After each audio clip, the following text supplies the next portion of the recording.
Venga, buenas tardes a todos y a todas. Somos los muertos del comunismo. Aquí otra vez en este nuevo episodio donde hablaremos de la segunda parte de economía política. No, Mentira. es broma. Nunca vamos a hacer nada que vosotros nos pidáis.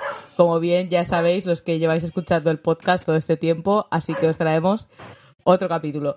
Pero a nivel político es igual de interesante o quizá más, porque es una cuestión que es de historia del movimiento comunista y de revisionismo y tal, que en el Estado español no se ha comentado mucho. Es una cuestión relativamente desconocida. Entonces aquí, los muertos del comunismo, damos titular. Damos titular y... ¿Mató realmente Gorbachov al socialismo?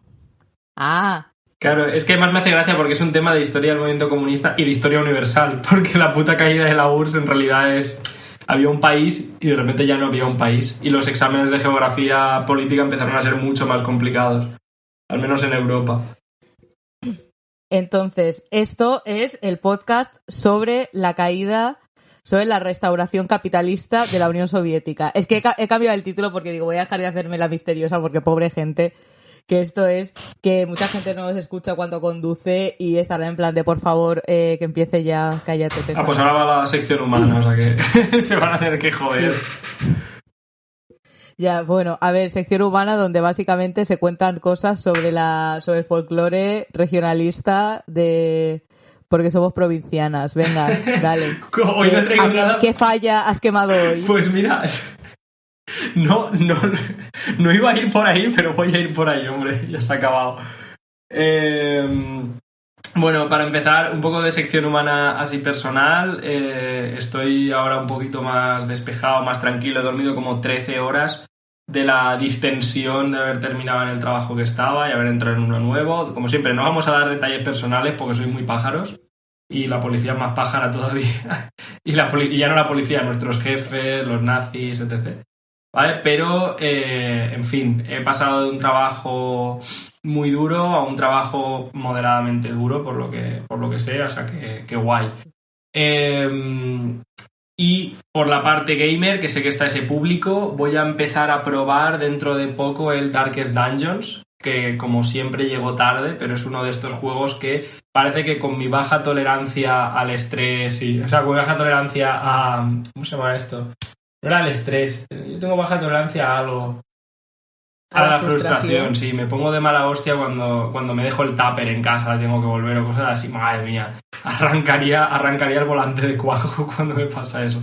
Pues eso, al parecer es un juego bastante duro en ese sentido, pero os mantendré informados o no. Y... Bueno, pues el próximo capítulo lo grabarás sin pelos porque te los arrancarás todos. Exacto. Y ya a nivel de regionalismo, hombre, ha sido el 9 de octubre y además de una manifestación muy combativa y muy, muy dura, que hubo aquí un bloque combativo y revolucionario que estuvo muy guay, ¿vale? Y puedo decir que estuve porque total íbamos todos tan tapados y tan de negro que realmente es como un poco más teníamos que ir de galeno, ¿sabes? Con el pico y todo, para que no nos grabaran los nazis, o sea que bueno.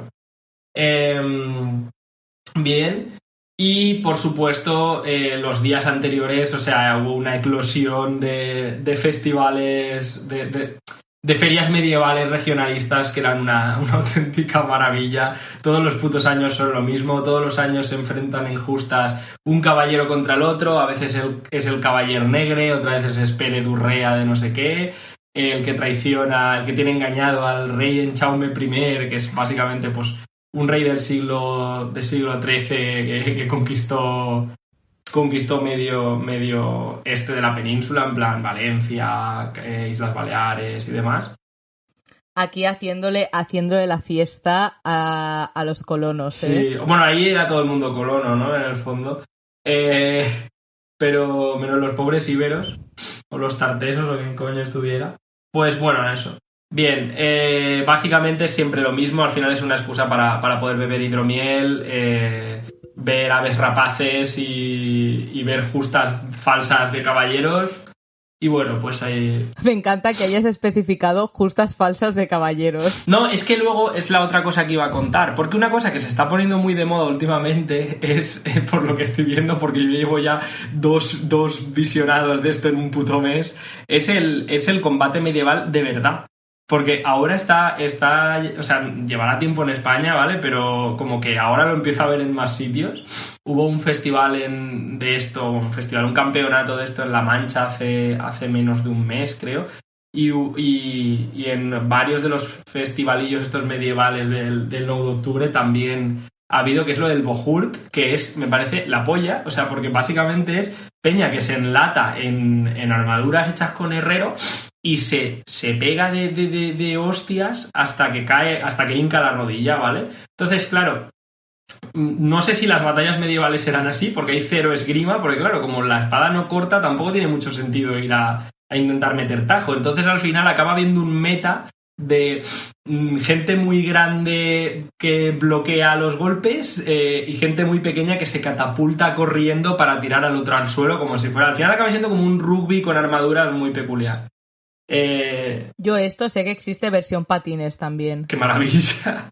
Y para terminar, decir que estamos, o sea, que cada vez que he visto un combate de esos he pensado que en verdad, o sea, estamos en una guerra nuclear de volver al medievo y sin ningún problema, o sea, porque salió en el de Castilla-La Mancha, salió un tío enorme, ¿vale? Enorme en plan, a ver, enorme, rollo 2 metros y algo y así de grandote, ¿sabes? Así rellenito y tal...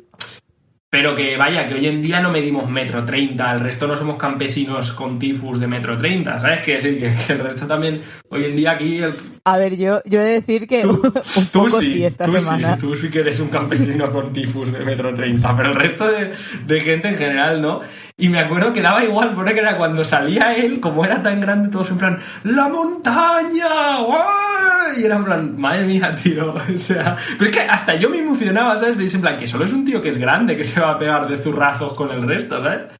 Pero a ver, a mí te juro que me encantaría que alguien me pudiese llamar la montaña. A ver, a mí me pueden llamar el turoncito. La colina. Bien el turón. El bache. Porque yo soy un poco complexión enano del Señor de los Anillos. Bueno, esos también tienen su parte en el meta del Bohurt, ¿eh? Esos llevan siempre una hacha larga, una alabarda o alguna otra herramienta parecida de mango largo y cuchilla corta y se dedican a segarle las rodillas a los que están pegados en la liza. Bueno, yo es que estuve todo el puto día al sol viendo combate medieval mientras bebía agua miel. Tiene que ser increíble. Sí, sí. Aquí para el próximo capítulo tenemos que tener nuestros apodos de caballeros medievales. Vale, me parece bien. Además estoy ahora living esto, pacto. Y si queréis comentarlo en Twitter, qué apodos de caballeros medievales nos queréis poner, aceptamos sugerencias. Y por favor, solo tengo que comentar esto para terminar, que es en el campeonato este medieval también vi un tour en el que dispararon un trebuchet. En plan, que son, por si no lo sabéis, o trabuquete en castellano, que por si no lo sabéis, son las catapultas de asalto estas que salían en la cinemática inicial de Age of Empires, rollo, unas que son como muy altas y pegan así como una carambola para lanzar la piedra y la lanzan a muchos metros de distancia. Y hay un tío que es como... le ponían como un traje medieval que era medieval o de los 70, porque era una camisa verde pistacho con unas sombreras gigantes, entonces tampoco era necesariamente medieval. Y era un señor de ahí manchego que, o sea, yo quiero pensar que su trabajo es fundamentalmente disparar un trebuchet y me imagino rollo a su familia el día que él decidió coger, pues eso entiendo que será como un módulo de FP, ¿no? Será como un grado superior en catapultas. Y el cabrón tiene trabajo fijo, ¿sabes? O sea, y el LinkedIn de ese tío será oficial primera catapulta, especialidad trebuchet. Pero bueno, cuando yo lo vi estampó la piedra contra la muralla histórica, o sea que tampoco... Si alguien que nos escucha tiene este trabajo, por favor que nos contacte ya sabéis que yo soy asidua en cambiar de profesión y a mí igual esta me interesa. Correcto, no, y hasta a mí. Dejamos lo que hacemos y nos vamos a tirar piedras. Vale, vamos con mi sección humana, que bueno, la mía será breve. Pero vamos, he tenido una semana horrible, estoy un poco campesino 1,20 m con tifus. Él ha dormido 13 horas, yo he dormido unas 6 y estoy así, pues un poco con un pelo en la cabeza. Además me he tenido que tomar un naproxeno porque estoy también entre terribles dolores, entonces pues aquí estamos. Y además grabar ha sido idea mía, o sea, yo digo, hostia, me encuentro como la mierda, voy a grabar un podcast. Sí, eso es verdadera disciplina, o sea... Sí, de decir, venga, a ver, es que igual, es que también te distrae, ¿no? Porque cuando estás cagándote en todos los muertos resucitados de Khrushchev, que os he hecho un spoiler, pues dices, hay cierta catarsis. Pero bueno, ya está, sección humana terminada. Bueno, aviso que en el sitio en el que nos estamos reuniendo, en el mundo virtual, ahora hace las sesiones de 1 hora. Entonces, ¿Cómo? pues... ¿Cómo? Sí, habrá que hacer otra. O hay que correr o... Vale. O hacemos otra luego. Vale. Y paramos. Vale. Pero yo aviso. Ok. Porque igual vamos a estar unos minutos en plan, no te oigo, ¿dónde estás? Hombre, pero eso es... Ya se te ha caído el Audacity otra vez. Eso, claro, sin eso... Me refiero, sin eso Paul no tiene nada que hacer, ¿sabes? O sea... Ya, hay que darle trabajo. Vale. Pues vamos a empezar. A ver, como ya sabéis, a ver, esto es un poco una excusa porque tampoco vamos a hablar de Gorbachev, porque en realidad de Gorbachev ha hablado largo y tendido todo el mundo y hay un sentimiento de odio hacia él en el movimiento comunista, cosa que desde aquí pues animamos y respetamos a que siga siendo así, que fue básicamente el político que desmanteló todo lo que venía siendo la Unión Soviética y que ya finalmente se dio el golpe de transición de lo que consideramos nosotros ahora, que ahora vamos a explicar más adelante, el socialimperialismo hacia un capitalismo al uso tal como lo entendemos ahora, pero por todo el componente emocional y discursivo y la nostalgia y todo esto, pues es una persona que es bastante odiada y también por sus políticas represivas cuando pasó todo el tema del referéndum y las manifestaciones que básicamente pasearon las tanquetas y se dedicaron a disparar civiles. Sí. Una persona bastante odiada, con motivo, pero aquí la cuestión es, ¿desmanteló la Unión Soviética o desmanteló el socialismo? Y la cosa es que desmanteló la Unión Soviética y no el socialismo, porque el socialismo se desmanteló en 1956 en el 20 Congreso del PQS con Khrushchev a la cabeza. Yo lo anuncio como si fuese un tema que no se ha hablado nunca en la historia cuando han corrido ríos de tinta sobre esto. Pero bueno, ¿esto por qué lo sacamos ahora? Porque hay posiciones dentro del movimiento comunista y que son cosas que yo creo que mucha gente habrá pensado, que es que la Unión Soviética revisionista a partir de 1956, o sea, a ver, hay acuerdo en que era la Unión Soviética revisionista, pero ¿qué pasa? Que había tesis de decir, vale, aunque sea un socialismo malo de revisionistas, un socialismo cutre, algo, o puedes poner el apellido que quieras, un socialismo en degeneración, seguía siendo socialismo y que por tanto debíamos defender contra el malvado imperio de Estados Unidos, tal. La típica retórica de la opción menos mala. Que esto sale en cualquier conflicto geopolítico.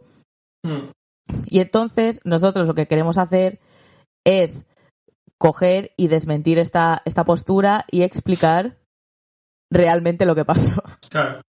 Es que estoy teniendo un tono periodístico súper absurdo, cuarto milenio, pero es que mola, porque se crea expectativa. Que igual todos lo sabéis y estoy simplemente siendo paternalista. Que pero va, es que me da estadísticamente... O sea, es que es lo que dices, incluso más común aún que esa postura es simplemente... Que yo creo que es algo que de naturaleza es incluso bueno que la gente tenga, es decir, en ausencia de que en España realmente no se ha popularizado. Latinoamérica es otra cosa, porque sí que se le ha dado más bombo a este tema, pero en España es verdad que sobre todo han sido hegemónicas posturas que o eran poco críticas con... Es decir, o consideraban que la URSS era socialista, más o menos bien. En general, encima en España, durante la transición y todo, o sea, la mayoría de partidos comunistas así grandes eran prosoviéticos, o sea, no solo es que les gustara, no solo es que defendieran la URSS como un mal menor, sino que aparte el olor a naftalina ahí, bueno, guay, les recordaba a casa de su abuela, ¿sabes? Claro, y además también que muchos partidos han sido fundados en base de un maletín por UPS que ha llegado desde el Kremlin, que lo ha enviado Brezhnev, o sea, claro. Que esta es vale, otra. Entonces... No diremos nombres, pero aquí todo se sabe, ¿vale? Entonces me refiero que al final y tienes partidos comunistas prosoviéticos que tienen editoriales de estos así raritos en los 80 apoyando a Gorbachev incluso, ¿no? De los que luego lo han condenado. Entonces, en España, de partida no hay un análisis muy extendido ya no entre la población, porque la población obviamente no, sino entre a lo mejor quienes se identificarían con el comunismo o relativamente cercanos al comunismo.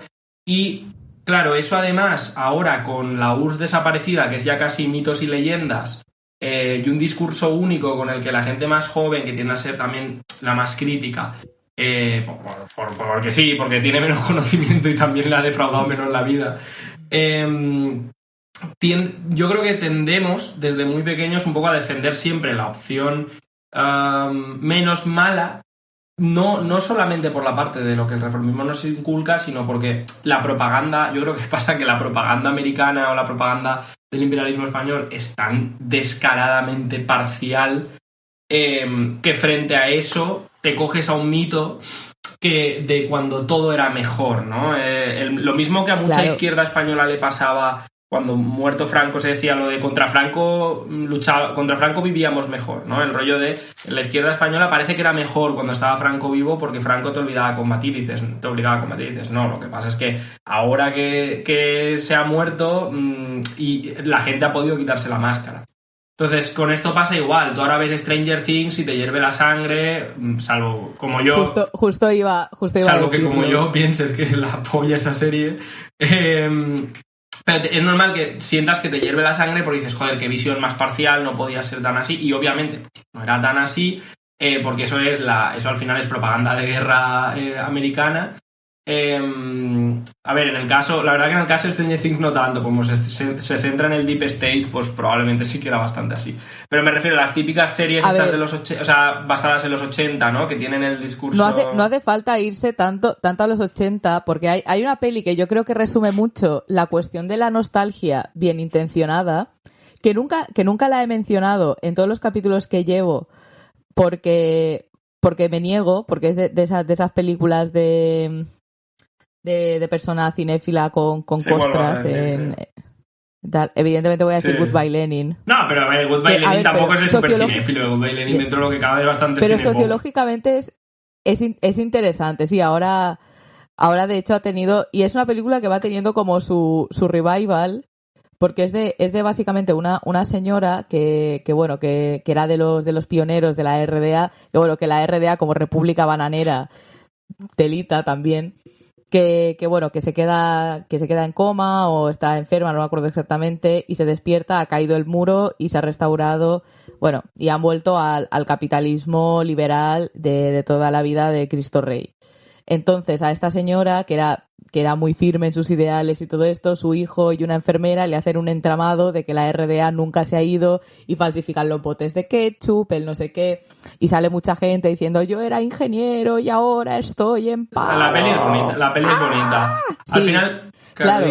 Y creo que resume un perfil que existe realmente. Sí, hombre, ahí además está el fenómeno específico de la Alemania Oriental, ¿no? De la gente que se siente dejada atrás, porque básicamente fue una absorción de una Alemania más pobre económicamente por un país imperialista apoyado por todo el bloque imperialista occidental, o todos los aliados más que bloque imperialista occidental. Pero vaya, que ahí, por ejemplo, se ve muy bien en ese tipo de pelis. Son los que hacen saltar, yo creo, también a la gente, ¿no? De decir, coño, ves estas series o estas pelis que son actuales y que dan tanta cera, y muchas veces luego también hay una parte de, coño, que esas pelis, lo hemos dicho alguna vez, no están atacando el revisionismo. Hay que decir, Estados Unidos no se gasta millones de dólares para hacer un panfleto antirrevisionista. Estados Unidos se gasta millones de dólares aparte para hacer una serie muy entretenida para que la propaganda que hay sea genéricamente anticomunista. Es decir, a ellos les da igual. De hecho, normalmente la URSS o la RDA que te muestran en estas pelis es mucho más gris y estatista de lo que era de verdad para los momentos en los que la muestran. Es decir, la Unión Soviética de los 80, coño, que tenía joint partnerships con la Ford, con marcas japonesas de dibujos animados, ¿vale? Tipo el osito Misha, tenía su anime, etcétera. O sea, que ya no eran países que ya estaban muy, muy, muy en el entramado económico. También una cultura súper efervescente, muy occidentalizada, las discotecas, los festivales. Era disfrutón y por eso en parte también la gente lo echa un poco de Claro, menos. me refiero... Yo aquí, el socialimperialismo disfruto. No, pero sí que tiene ese punto de decir, claro, a poco que tú eres una persona crítica que no se fía del sistema, dices, joder, me están colando propaganda anticomunista y encima busco fotos y siempre voy a encontrar fotos de que aquello pues no era una cárcel gigante y ya está, sino que era un país pues con sus mierdas, como todos los países capitalistas, y tú unes 2 y 2 y dices, vale, pues sería que es verdad que eran comunistas y eran la hostia y todo era bueno o casi todo era bueno, ¿no? Ahí hay una parte de ese sentimiento de base de una parte de la izquierda, pues intuitivamente prosoviético, ¿vale? Y que es una pena porque al no haber un discurso, que es lo que vamos a intentar dar aquí, y que ni somos, o sea, nosotros básicamente estamos recopilando materiales que en otros países son de sobra conocidos, claro. ¿vale? Y que han tenido incluso momentos de la historia en que eran más preponderantes en lo que sería la izquierda, por decirlo así, ¿no? Pero que ahora, y en España en particular, es un tema sobre el que al no haber discurso tú también te autoaíslas, ¿no? Que yo me he encontrado en esas, de decir, joder, es que soy un chaval, ¿no? Y estoy aquí defendiendo países que no he conocido, como si hubiera vivido en ellos en base a estar en contra de propaganda muy, muy, muy descarada. Pero claro, llega un momento que también, coño, te pueden sacar indicadores sociales o te pueden sacar vergüenzas a la cara y dices, vale, ¿y por qué cayó? ¿No? Si estaba tan guay, ¿por qué de repente se desplomó? Entonces eso es lo que vamos a intentar ver hoy, que es por un lado pues un poco las bases de la caída del socialismo y luego pues las bases del desmantelamiento de la Unión Soviética, que realmente van muy ligados. Sí, bueno, pues a ver, después de nuestro pequeño magazine cultural, así de... Si os gusta esta sección, la sección peliculera pop, la podemos dejar, después de la sección. De hecho, no es mala idea, aunque no les guste, yo creo que lo haríamos. Ya. Si no os gusta, pues nos da igual, venga. Antes de entrar con lo que es la parte histórica en sí, antes de hablar del 20 Congreso y todo esto, a ver, que en realidad también está bastante ligado porque es parte de las vergüenzas que le saca a la Unión Soviética del 56 el Partido Comunista de la China, que fue quien lideró básicamente a nivel ideológico toda la lucha antirrevisionista. Pero bueno, antes de esto yo creo que hay que dar 2 céntimos sobre lo que es el socialismo y sobre lo que es la lucha de clases en el socialismo y cómo se manifiesta, porque si no tenemos esto más o menos claro, pues como que va a quedar un poco incompleto el episodio. Hay una noción, yo es que a veces siento que hablo como inventándome hombres de paja, pero bueno, ya a estas alturas pues tampoco lo voy a cambiar.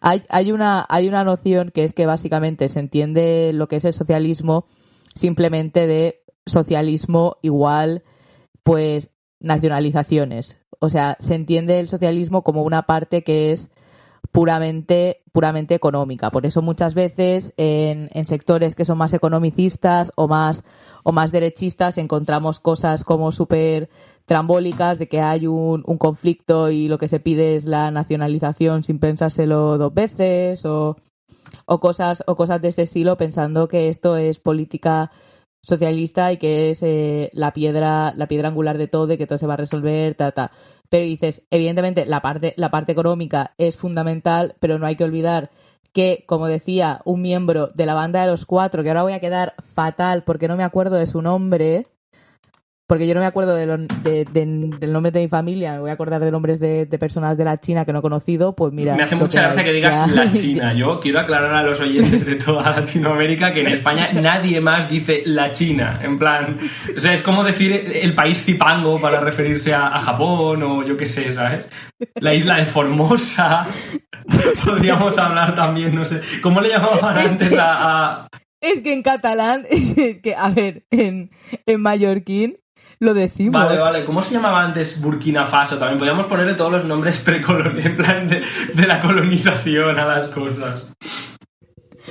Vale, en China, ahora encima además me has plantado un pensamiento sobre el tema de decir la China. Bueno, en fin, que el Partido Comunista... Claro, encima además ahora he perdido el hilo. Como estabas hablando de las Indias Orientales. De los cuatro, del Partido Comunista de China, la política es una concreción de la economía. ¿Y cómo es la política que concreta la economía socialista y la mantiene? Es básicamente la dictadura del proletariado, que esto, según nuestra marxista favorita, Yolanda Díaz, pues no significa nada, significa asamblea democrática o lo que quiera que signifique, pero esto tiene una significación concreta que es básicamente que la clase obrera toma el poder, que además este poder se concreta en el Partido Comunista y se dedica a oprimir a la burguesía con tal de poder hacerla, porque el socialismo es la etapa transicional hacia el comunismo, entonces como tal tú tienes que utilizar las herramientas represivas y otras herramientas para poder ir paulatinamente luchando contra la burguesía y eliminarla no solo en lo económico, sino también en lo ideológico y lo cultural, que es precisamente de estas rencillas donde pueden ir apareciendo dinámicas capitalistas. Entonces, tú si este aspecto político no lo tienes claro, o sea, es decir, si tú no pones la política y lo que es la ideología al mando, el chiringuito inevitablemente se te va a caer, que esto es un poco la base ideológica de por qué cae a partir del 20 Congreso. Pero vaya, que esto además también se traduce, porque a ver, la participación, la economía socialista, la ley es que los medios de producción son pues de aquellos que los trabajan, efectivamente la propiedad está socializada, pero también tiene que estar bajo el control político y productivo de esta misma clase. Tú si tienes un burocratón que utiliza la empresa, por muy socialista que se llame, para especular o para sacarse un sobresueldo, o coge y empieza a dar incentivos a las personas que tengan un rango más alto de productividad pensando en las ganancias, aquí ya no hay una dinámica socialista, hay una dinámica que es capitalista. Entonces, sin toda esta parte política, no se puede entender lo que es el socialismo. Claro, yo iba a comentar... o sea, lo que hay que entender es la diferencia, una diferencia crucial, si queréis ponerle un adjetivo o queréis ponerle una palabra diferente. Por un lado tenemos la nacionalización, que es simplemente que una propiedad pasa a ser de un Estado, independientemente de la naturaleza de clase de ese Estado. Mientras que para hablar de socialismo tiene que haber socialización. La socialización significa que la clase trabajadora tiene la capacidad organizativa y la voluntad política y la expresión orgánica de esa voluntad política, que son sus organismos de masas coronados por el Partido Comunista, que no es que lo haya dejado los aliens, es con el que han conquistado el poder, por eso los representa, para dirigir esa economía. Es decir, ¿qué quiere decir? Quiere decir que hay asambleas para discutir un plan central. Quiere decir que ese plan central no se hace pues para maximizar las ganancias de no sé qué, para poder exportar y ya está, porque vamos a hacer un país, y hacer un país es como un juego de estos de estrategia, ¿no? Que vas ahí poniendo allocating ahí recursos para que crezcan los aldeanos y luego poder tener una civilización. No, o sea, no va de eso, va de... yo qué sé, en el caso de España es que tenemos que tener autonomía energética, por decirte algo. Y entonces eso significa que van a volver las minas de carbón. No porque sea más barato lo vamos a importar de Polonia, porque el criterio no es ese. O que si hace falta que viva gente en la frontera porque es que necesitamos evitar invasiones por tierra de una potencia capitalista vecina, véase Francia, por decirte algo, pues vamos a terraformar los Pirineos para que pueda vivir gente ahí, ¿no? Aunque económicamente no sea lo más rentable. Entonces... el miedo a la invasión francesa del socialismo español. Bueno, entonces lo que quiero decir con todo esto, ¿vale? Es no es una cuestión abstracta, sino que como os podéis imaginar, el socialismo al final es pura lucha de clases, es un momento de la lucha de clases en el que la clase obrera lleva la delantera, tiene el poder, es decir, tiene el monopolio de la violencia legal, ¿vale? Y tiene la capacidad de ejercerla, pero tiene avances y retrocesos. O sea, como os podéis imaginar, romped con la noción de que es un videojuego en el que, voy creando fábricas y las fábricas fabrican recursos. No, eso no funciona así en la vida real, ¿vale? O sea... Perdona, las fábricas fabrican fábricas. Claro, es la típica mentalidad de no pensarlo políticamente. Yo creo que a todos nos pasa tirar de lo que imaginamos, ¿no? Entonces es como, bueno, pues tú vas poniendo fábricas por ahí que hacen cosas, ¿no? Es decir, aparte de hay una parte técnica y productiva que los obreros quieren tener que saber dominar. Es decir, no solo que sepan, sino que además si necesitan traer técnicos de fuera, deben tener las herramientas políticas para obligar a esos técnicos a que trabajen en el sentido que ellos quieren. Por ejemplo, que eso fue una gran pelea que tuvo la URSS de Stalin al principio, lograr que los técnicos no saboteasen la producción, sino que estuviesen al servicio de obreros que no estaban cualificados todavía para dirigir bien a los técnicos. Necesitas que la gente sepa que a la hora de repartirse los sueldos o demás, porque en la URSS se los repartían los obreros en asambleas, o a la hora de planificar lo que van a valer las cosas, ¿vale? Hay que tener en cuenta pues no solo el beneficio inmediato que vas a tener tú, a lo mejor el año después de tomar el poder no vives mejor que en tu último año como empleado modelo en una empresa capitalista, ¿no? Pero a medio plazo pues estás trabajando por el desarrollo conjunto de la sociedad. Y aparte que hay un componente de querer defenderse militarmente, etcétera, ¿no? Entonces, con todo esto, a lo que voy es que estos trabajadores nunca van a estar, o sea, los trabajadores, nunca vamos a estar 100% on point con todo lo que hacemos, nunca vamos a estar 100% acertados, nunca todo el territorio va a estar 100% perfecto, siempre va a haber un pueblo fabril nuevo, siempre va a haber un oficio nuevo que acabe de llegar y que nos haga falta, siempre va a haber una rama de la producción que se nos vaya al carajo y que haya que ver qué hacemos con ella. Esas cosas van a estar ahí, siempre va a haber un crecimiento económico que de repente no sepamos cómo estructurarlo para mantener ese control sobre él por parte de los trabajadores, que sea efectivo a nivel político. Entonces, en todo ese terreno pueden medrar muchas personas, pueden medrar los técnicos cualificados, de los que depende gran parte pues por la división intelectual, la división del trabajo intelectual y manual. Sí, a ver, que esta es otra. O sea, en el socialismo...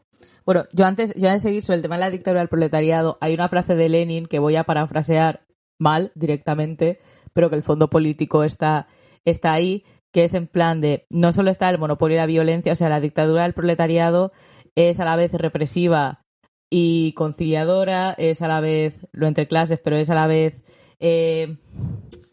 dura, pero también es pedagógica, hay todo, aparte de la cuestión represiva, también hay un elemento de movilización también de las masas, no solo en armas, sino también a nivel intelectual y político, que también tiene que ver con el desarrollo de esta buena gestión del poder que se te atribuye a ti como clase, sino también de armas ideológicas y culturales contra los resquicios de la burguesía, porque no podemos olvidar que el socialismo se construye sobre los cimientos del capitalismo. Entonces, aunque la burguesía físicamente física y legalmente no pueda existir por la legislación que hay o tal, ya sea por eliminación o por supresión legal, pues aunque no exista en ese preciso momento, puede existir a través de esas divisiones, o sea, de la división entre el trabajo manual e intelectual, que sigue existiendo, de las divisiones por capacidad que pueda haber, o otro tipo de divisiones, sí, que permiten que la burguesía medre entre dinámicas que se puedan dar. O sea, y esto con el socialismo persiste, en el sentido de que siempre puede haber una persona que esté ahí, que digas que le han dado un puesto dirigente y ya por tema de acomodamiento o por el tema de que es un poco burocratilla, al final la empresa deja pues deja de la fábrica deja de funcionar como debería, o parte de los salarios uno es más listo y se inventa una treta para tener un poco más de salario que el resto, o más beneficios y todo esto. O sea, estos son dinámicas del viejo mundo, por así decirlo, o sea, dinámicas burguesas y pequeño burguesas, porque además pensad que ahí, en el caso de la Unión Soviética en concreto, que era un país que era casi fundamentalmente agrario, después todas las movidas que tenían en el campo con los pequeños campesinos o pequeños propietarios y todo esto también era bastante reseñable. Decir, vale, pues yo tengo ahí mi cultivo de seda, se lo voy a vender al especulador que no sé qué, no sé cuántos. Todo esto son cosas que van surgiendo de manera natural. ¿Qué pasa? Que aquí la diferencia la marca quién ostente el poder. Si el poder lo ostenta la clase trabajadora, estas actitudes, o sea, estas contradicciones, si se dan en el seno del pueblo, si está tu compañero de fábrica así más espabilado, pues a esta persona coge y la educas o le das una colleja y la educas y tal. Y si estas dinámicas se dan a escala de personas que están operando como la burguesía, pues... Sí. Pues nada, tuki para abajo. Vamos a poner, o sea, el caso clásico, ¿vale?, de lucha de clases bajo el socialismo, que es a partir del cual, ya engarzaremos con el momento de Stalin pre-Khrushchev, en la colectivización forzosa, ¿vale? Es el ejemplo clásico que se pone, ¿no? La crueldad de Stalin contra toda oposición, ¿no? A ver, es decir, la URSS tenía un problema, que era un país que estaba en fase de industrialización, en el campo había habido una revolución democrática, la revolución socialista no había llegado al campo en la práctica, y seguían existiendo capitalistas ricos relativamente grandes, porque la revolución en el campo, insisto, había sido antifeudal democrática, es decir, se habían cepillado a los aristócratas zaristas, ¿vale? Y habían educado a los campesinos, habían creado asambleas de campesinos. ¿Qué ocurre? Que el intercambio de recursos necesario entre campo y ciudad para la industrialización acelerada del país, que hacía falta para defender la Unión Soviética como principal bastión, durante mucho tiempo único bastión del socialismo en el mundo, cosa que era del interés de toda la clase obrera, requería una serie de sacrificios. Los sacrificios no eran humanos en principio, eran sacrificios de, bueno, pues tú eres un campesino rico, pero no vas a seguir siendo rico, es decir, vas a tener que ir dando tus recursos un poco de free, ¿vale?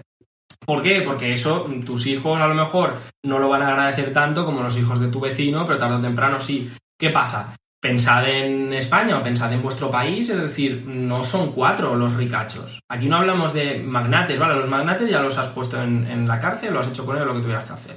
Pero siguen quedando muchos ricachos que durante un tiempo viven, es imposible que rebajen su nivel de vida, pero a los que les estás diciendo, oye, todo este nivel de vida, que además probablemente has padecido parte de la opresión capitalista, mucho menos que el resto, pero no es que te lo hayan regalado. Pensad en, probablemente muchos de los que nos oigáis tengáis estudios universitarios y tengáis la percepción de que los tenéis porque os los merecéis y punto, y que cobráis más porque habéis estudiado, ¿no? A ver, cobráis más porque cuesta encontrar a alguien que haya estudiado y por eso lo pagan más, pero los que se están deslomando, pues muchas veces suelen ser trabajadores que han hecho una FP y simplemente no han tenido más opción encima de la mesa, hasta el punto de que el capitalismo nos condiciona muchas veces para que ni nos guste aprender, ¿no?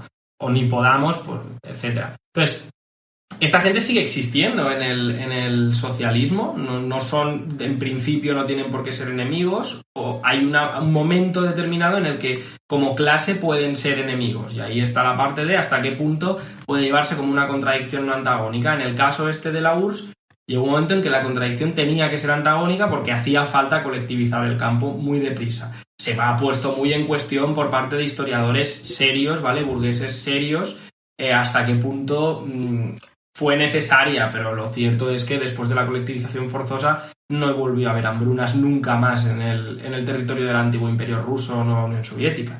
Eso es muy significativo, es decir, era imposible que se sostuviera la industrialización forzosa, o sea, la industrialización acelerada sin la colectivización forzosa. Vale. Después de eso... Todo esto, hago un inciso. Si os interesa todo esto, yo os recomiendo que os leáis El correcto tratamiento de las contradicciones en el seno del pueblo de Mao.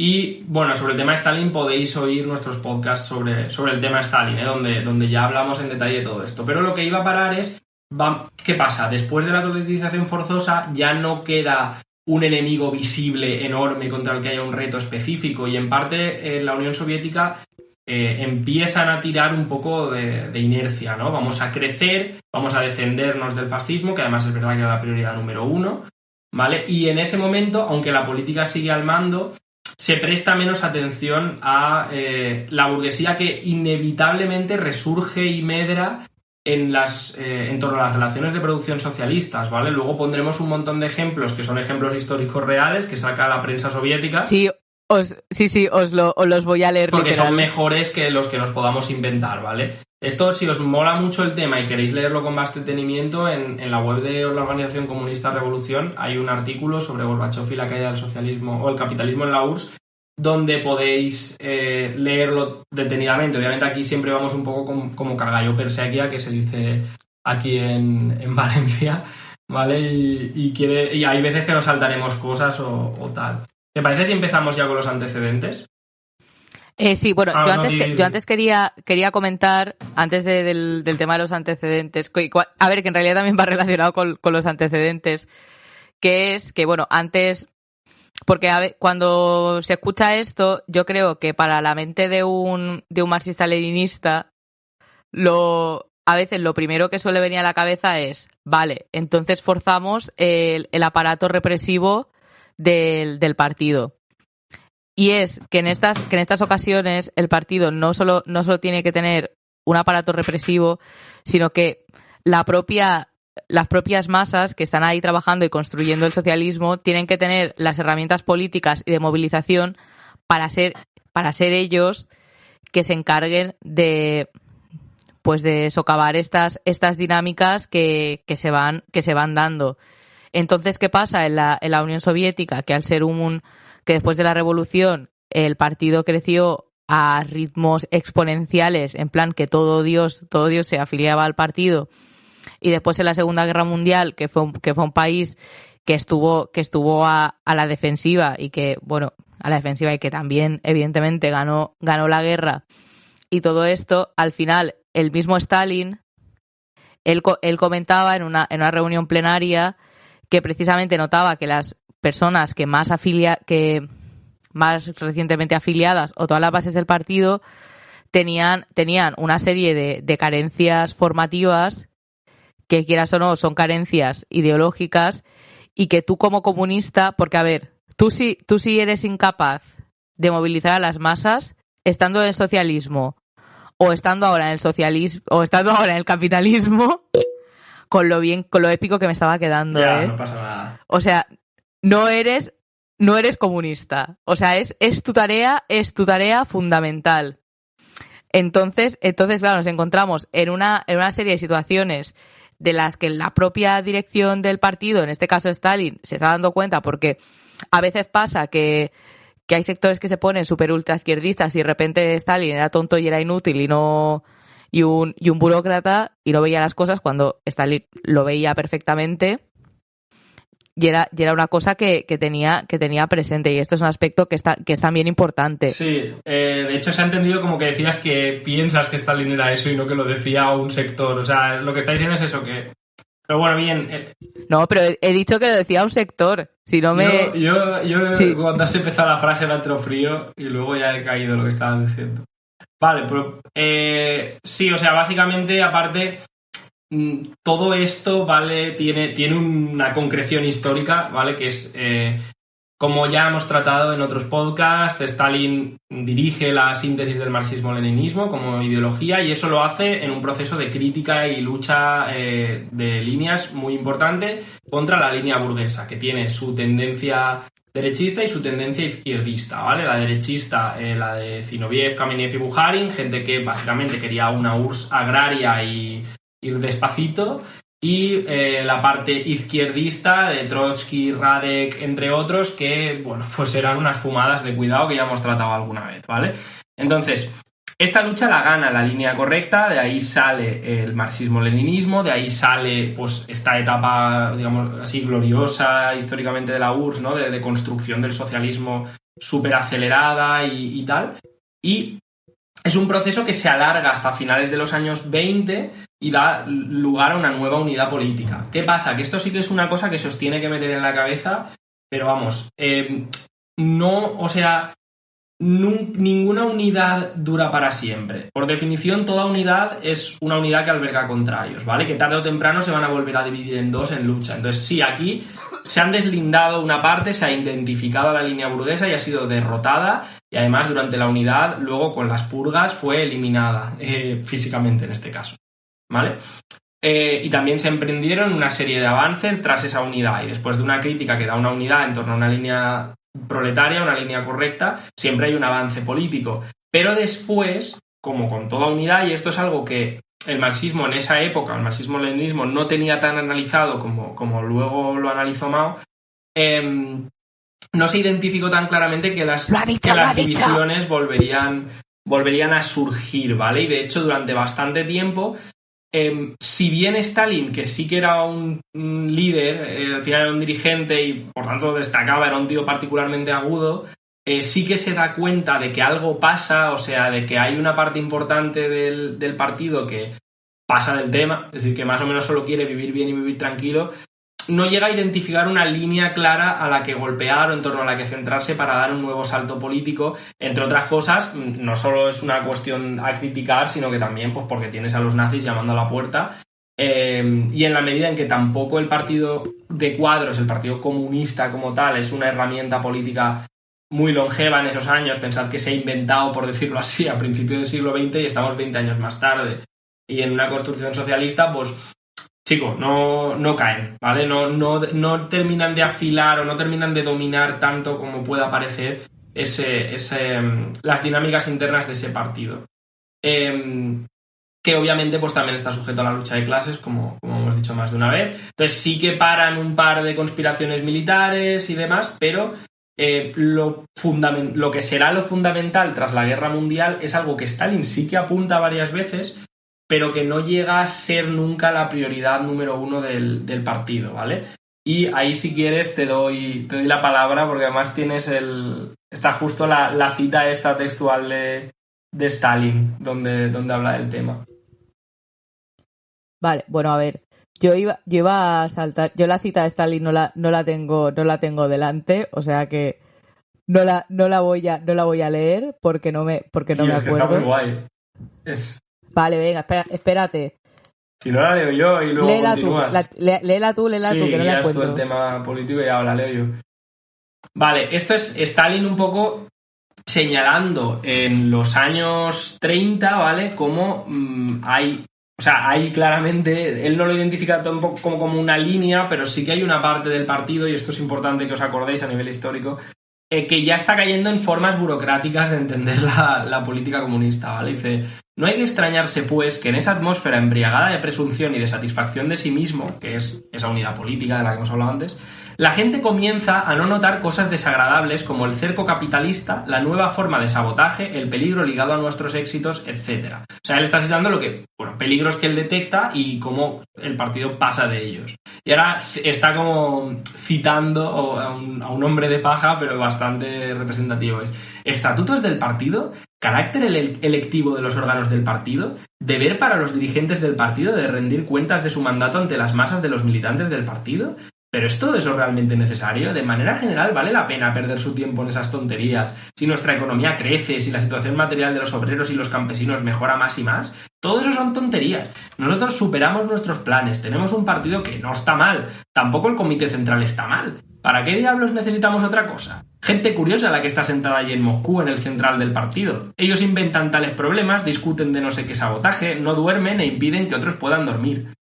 He aquí un ejemplo demostrativo de la facilidad y de la simpleza con la cual algunos de nuestros camaradas sin experiencia, llevados por el vértigo de los éxitos económicos, se contagian de la ceguera política. Tales son los peligros ligados a los éxitos, a las realizaciones. Es decir, él aquí está señalando muy claramente, ¿no? Como incluso es curioso porque sale en el ejemplo tontorrón, por eso lo he leído entero, en lugar de en lo que él señala como el peligro principal, que es un poco a lo que nos referimos. Es una cosa que pasó relativamente desapercibida, pero no del todo, que es este momento en el que dice carácter electivo de los órganos del partido, deber para los dirigentes de rendir cuentas, ¿no? Es decir, como ya hay una línea del partido que está, aunque sale como un ejemplo secundario de Stalin burlándose de gente, como hay una parte de los dirigentes del partido que lo que quieren es, bueno, ya está bien, ¿no? O sea, ya nos hemos cargado a los malos, tío, ahora toca vivir, ahora toca vivir, estar tranquilito. Claro, básicamente lo que quieren es funcionar como gestores capitalistas. Exacto.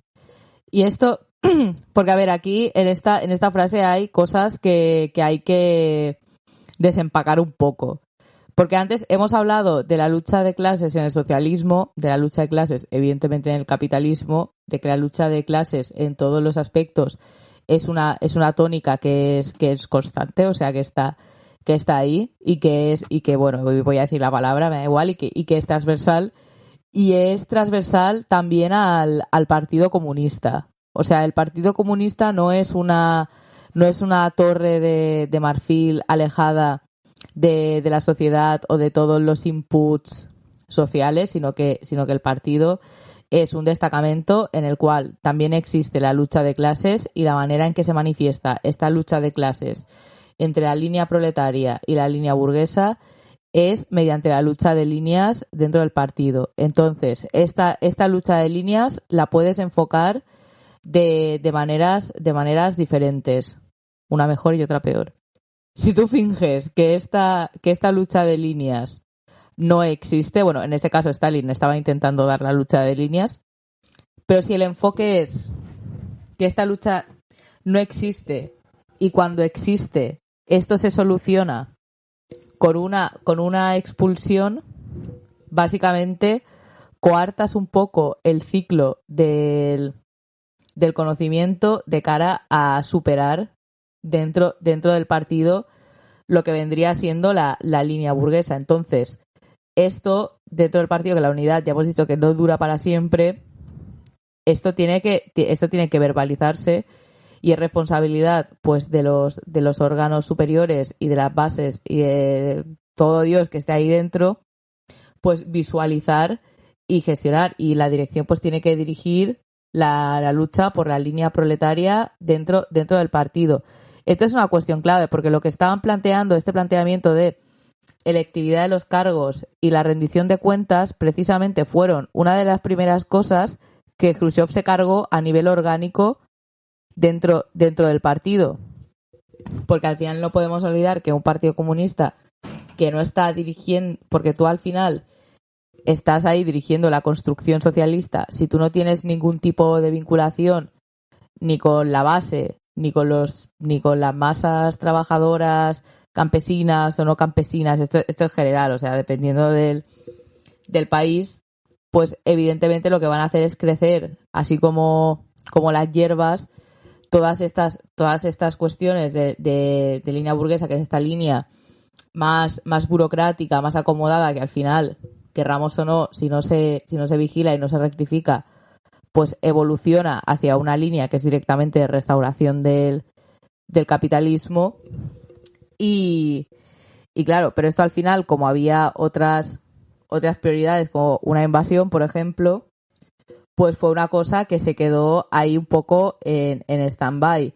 ¿Qué pasa? Que Stalin no es eterno, que vivió mucho para lo cascado que estaba, porque murió a los 72 años. Yo no creo que llegue a tantos, la verdad.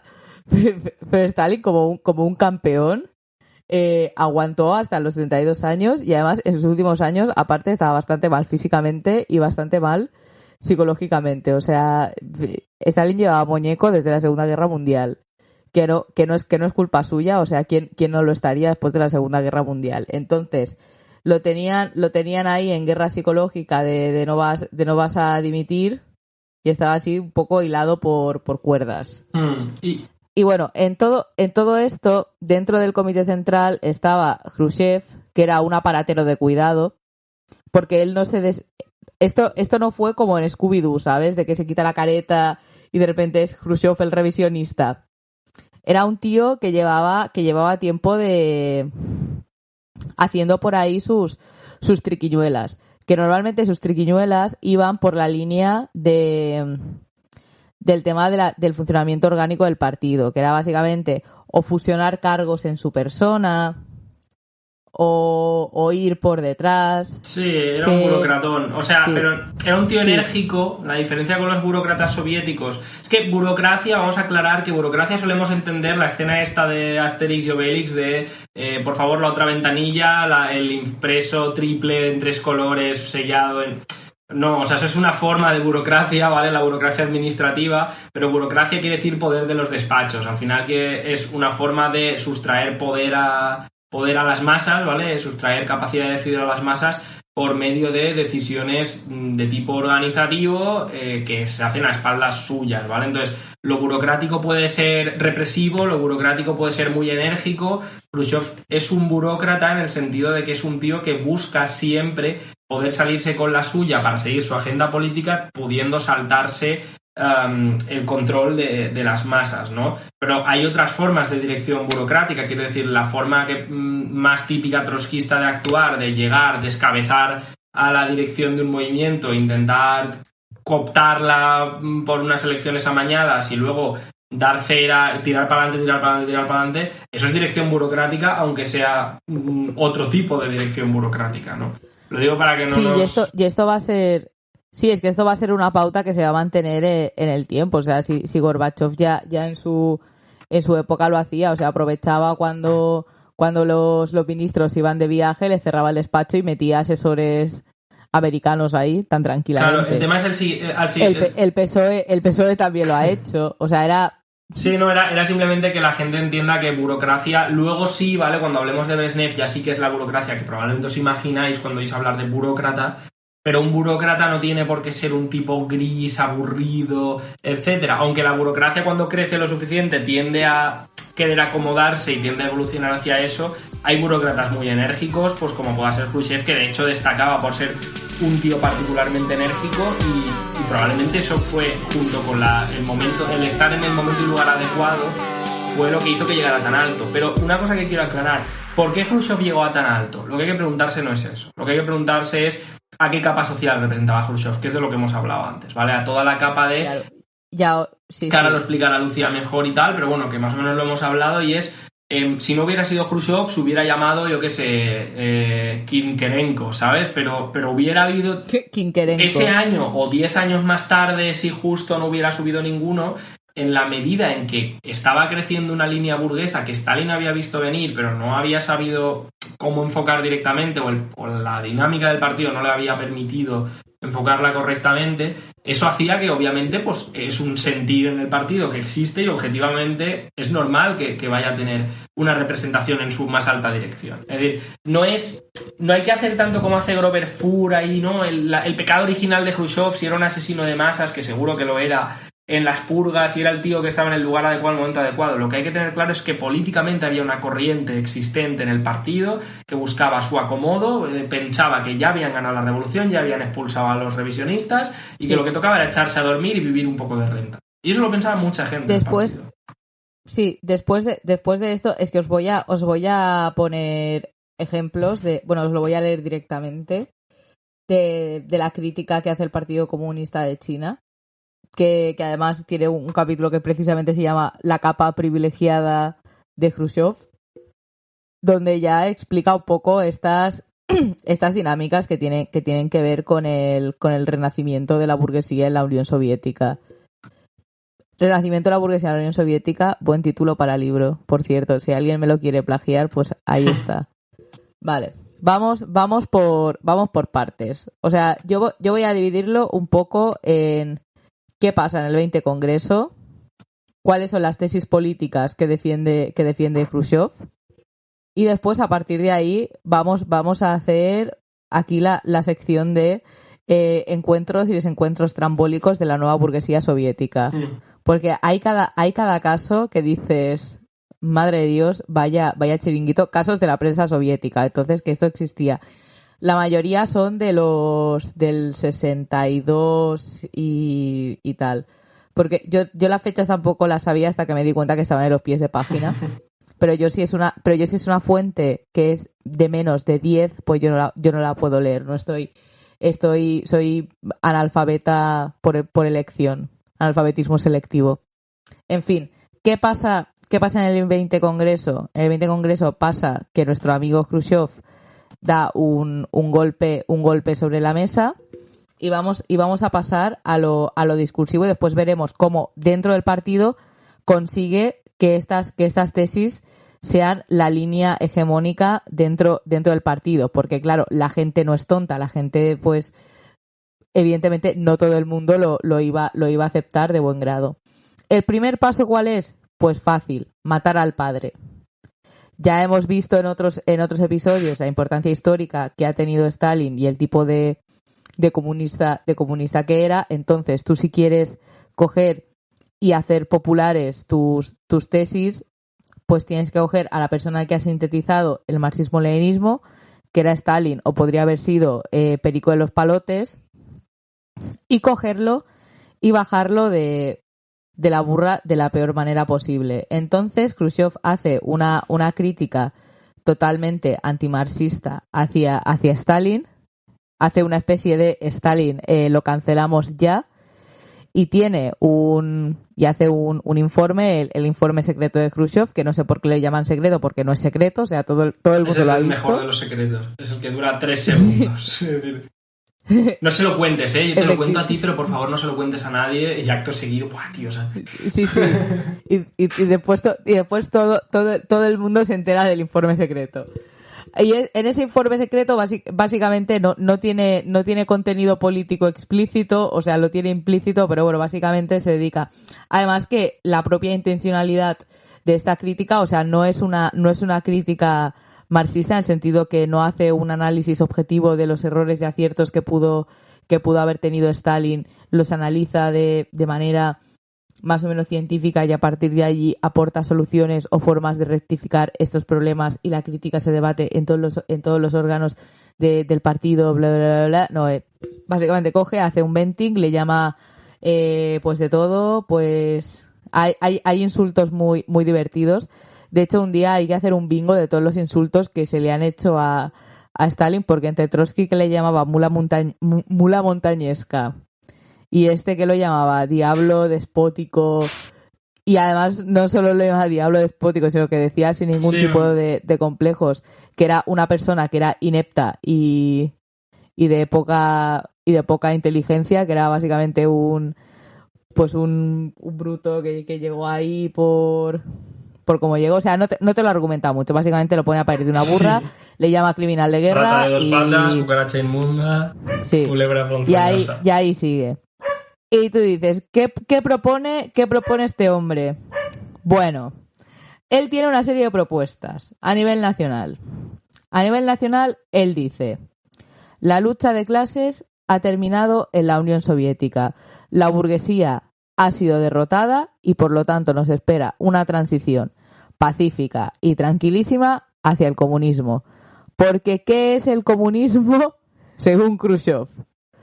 Poder obrero y electrificación.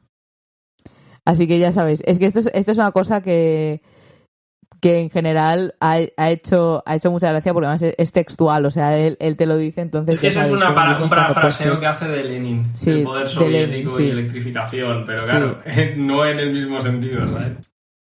Pero a ver, o sea, es que además, aunque lo fuese, que Lenin se podía haber fumado un porro y haberlo dicho y ya está.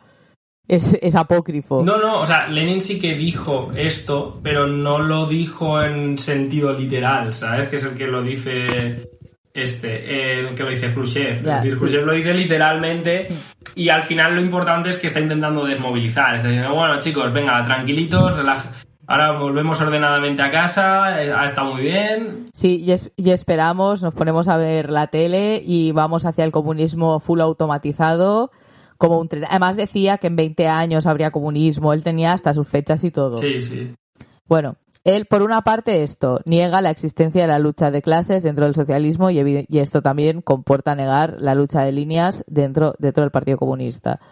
Luego, a nivel internacional, ¿qué hace este hombre? Bueno, antes de esto también, dentro del bloque de voy a negar la lucha de clases, él, como ya no existen las clases, según él, pues él ya dice que el Estado ya no es un Estado obreros soviéticos, sino que es un Estado de todo el pueblo. Ya no hace falta una Claro. dictadura del proletariado, que es algo que suena muy feo y como muy guerrillero, sino que es ya todos somos ciudadanos populares de la República Popular de turno que nos haya tocado Sí. en el reparto. ¿Vale? Efectivamente, ¿y esto qué significa? Que el burgués burócratón de turno pues es también un ciudadano de pleno derecho de la Unión Soviética, y de hecho es el ciudadano de pleno derecho de la Unión ejemplar, y Soviética. ya nunca va a haber sospechas sobre él, es decir. Y luego ya viene el que me encanta a mí, que es el Partido Popular. El Partido Comunista pasa a ser el partido de todo el pueblo. Como el de Feijóo. Y nada, que básicamente es más de lo mismo, es decir, si se le aplica al Estado, pues el partido pasa a ser el partido de todo el pueblo, y partido de todo el pueblo quiere decir un partido de gestores, ¿vale? Un partido de centro, moderado, reformista y de gestores, que se tiene que dedicar a gestionar el socialismo, a que llegue tranquilamente al comunismo y hasta entonces intentar que no muramos en la aniquilación nuclear. Básicamente era como... Además es que era bastante así, quiero decir... Sí, tampoco tenía mucho más misterio, y a nivel internacional pues la coexistencia pacífica. ¿Esto qué significa? Bueno, perdona, di que hay otra cosa a nivel internacional más trascendental todavía, creo yo. Vale, diga. No, en la llegada de la toma democrática del poder en los países imperialistas. Que lo dice tal cual, en plan, que ya no hace falta, que seguramente ya no hace falta la revolución, que los países así con democracias asentadas, que decía él, que no se sabía muy bien si era, o sea, cómo de asentadas tenían que estar, la revolución ya no hace falta, que a base de elecciones te van a entregar, las empresas van a entregar vamos, todo va a cambiar por sí solo, o sea, el Estado por sí mismo se va a autotransformar, se va a volver del revés y ya está. ¿Vale? Que eso es lo que luego sería el eurocomunismo, el prosovietismo y demás, las distintas variantes revisionistas del movimiento comunista occidental, es básicamente eso. Es que esto es textual, o sea, no hay... Él te lo dice textualmente, coexistencia pacífica, que es pues que básicamente que el internacionalismo proletario pues ya no existe, ya no nos vamos a meter en fregados, y de hecho no solo vamos a estar tranquilitos, sino que vamos a mirar con admiración a Estados Unidos. De hecho, creo recordar que intentaba copiarles y todo un modelo de granja. Sí, era un tío peculiar, porque luego fue a Estados Unidos, montó un pollo para poder ir a Disneylandia, cosa que yo también hubiera hecho, que decir, en cualquiera de los casos mataría por ir a Disney World Orlando. Y se les escapó un día a conducir un Cadillac por ahí por las autopistas, o sea, era un borracho, tío, y quiero decirte, por eso digo que era un burócrata bastante pintoresco. Pero sí, a ver, era disfrutón. Pero sí, es el que inauguró el social imperialismo disfrutón. Pero básicamente, ¿vale? Él, su visión, lo de la coexistencia pacífica al final, tío, a ver, es que me sabe mal por el ejemplo, ¿vale? Pero cuando, yo qué sé, el típico super burócrata dirigente de un gran sindicato dice estas cosas de diálogo entre la patronal y tal, porque lo más importante es llegar a un acuerdo y que haya diálogo. Entonces, este discurso activamente pro paz social, o sea, no sin demasiados miramientos, es un poco lo mismo, en el fondo. O sea, bebe del mismo recurso discursivo que es, bueno, pues al final Estados Unidos es nuestro enemigo imperialista, pero no mucho, porque al final estamos condenados a entendernos hasta que ellos hagan su revolución, con lo cual nuestro papel es no meternos en muchos líos. Nosotros vamos a intentar ayudaros, pero deja que lo gestione yo, que soy aquí el grande y sé cómo hacerlo cuando toca. ¿Vale? Coexistencia pacífica, excepto con Albania, que no les dieron trigo. De hecho, voy a aprovechar para hacer el Kit Kat antes de... Porque yo sé que los que estéis más puestos en antirrevisionismo y todo esto, sé que estaréis echando de menos a Albania. Pero en esta cronología, que era pues, básicamente los primeros años de los 60, cuando empiezan las primeras polémicas antirrevisionistas, bueno, Albania pues tuvo un problema fuerte con los tornados y tenía, pues habían también con las lluvias torrenciales, bueno, en fin, que hubo una serie de desastres que les arrasaron un poco el país. Entonces la intervención del Partido Comunista de Albania es básicamente pues pedir agresivamente trigo. Sí, porque Khrushchev hacía la típica cosa de burócrata, es decir, como los albaneses no le bailaban el agua, pues los dejaba sin trigo y los dejaba sin ayudas, básicamente. Iba ahí a vacilarles. Hay un intercambio muy curioso que cuenta, no me acuerdo dónde lo leí, entre Khrushchev y Hoxha, donde Hoxha, el líder de Albania, Khrushchev le insulta en plan... pero deje de gritar, no se ponga así, y deje de escupir, lo está poniendo todo perdido. Que probablemente es una referencia no a que Hoxha ceceaba ni escupiera ni nada así, sino probablemente tenía un pulso racista. Luego, porque el albanés, el idioma albanés es en plan... Entonces probablemente el capullo de Khrushchev lo veía como tal y se dedicó a insultar los árboles que tenían plantados y movías, o sea, básicamente Khrushchev iba y si no eras de su cuerda te vacilaba y luego te decía que te iba a invadir militarmente. Es que insulten a tus árboles, ¿tú crees persona que se pone tensa con el tema de la horticultura? Sí, a mí por ejemplo, yo voy a ser motivo suficiente para irse de mi puta casa, ¿sabes? Sí, o sea, esto ya es un poco motivo de crimen de guerra, claro. La verdad. Pero bueno. Pero vaya, en fin, que tenía que hacer el Kit Kat de los albaneses, los pobres, con su trigo. En fin. Bueno, esto era un poco las bases ideológicas de Khrushchev, que yo creo que no hace falta explicar por qué son... Porque todo esto, si lo leéis, todo esto, Khrushchev lo explicaba con retórica marxista-leninista. Sí, pero a diferencia de Brezhnev, no mucho. En plan... A ver, también decir que hay cosas que es difícil explicarlas con retórica marxista-leninista en su caso. En el caso de Khrushchev, si lo leéis directamente, yo creo que a la mayoría no os la colaría. O sea... O sí, dependiendo de cuánto sepáis del tema y tal, pero bueno, al menos veréis bastante explícitamente que es un reformista. Con Brezhnev ya es otro rollo. Aunque es más agresivo como social imperialista y más burgués en su economía todavía, pues bueno, políticamente el hombre era más comedido en las formas en las que se expresaba, ¿no? Khrushchev era mucho más abiertamente reformista en la forma en la que decía las cosas. Si acaso, vamos a ver, porque llevamos ya casi una hora, al final no ha saltado la plataforma esta... no. Si te parece, vamos a los ejemplos de la burguesía. Sí, efectivamente. Vamos. Soviética. Vamos, antes estábamos con el rollo de la picaresca. Bueno, ibas a decir cómo logró implantar esto en el partido, ¿no? Que entiendo que es toda la purga gigantesca. Ver, sí, es que esto tampoco es una sorpresa. Básicamente, en el resto de repúblicas soviéticas, básicamente se expulsó a prácticamente el 50% de los cuadros. Y dentro del partido igual, o sea, hubo expulsiones masivas, expulsiones tanto limpias como sucias, limpias en el sentido no que fuesen justas, sino que estaban sobre el papel, y expulsiones tipo te vas 2 días al campo y ya no tienes el despacho. Cambios de comités centrales enteros y comités de república enteros, es decir, y gobiernos enteros de repúblicas soviéticas cambiados de la noche a la mañana. O sea, hablamos de que era mira, es que vamos a leerlo. El caso del Comité Central del PQ. Las estadísticas muestran que como resultado de las depuraciones, cerca del 70% de los miembros del Central del 19 Congreso en el 52, que es el Congreso de la Victoria de la Unión Soviética, la Victoria y la Unidad, fueron expulsados del Comité Central en el 20 Congreso. El 70%. Y el 22 Congreso en 1961, que es el que la mayoría de cosas son... Realmente la mayoría de cosas chungas de Khrushchev se hacen a la luz en el 22 Congreso. Y cerca del 50% de los miembros elegidos en el 20 Congreso también fueron expulsados en el momento del 22 Congreso. Es decir, que al final, de los que iniciaron el trayecto, queda como un 15%, una cosa así, ¿sabes? En las organizaciones locales a diferentes niveles, con el pretexto de renovar cuadros, ¿vale?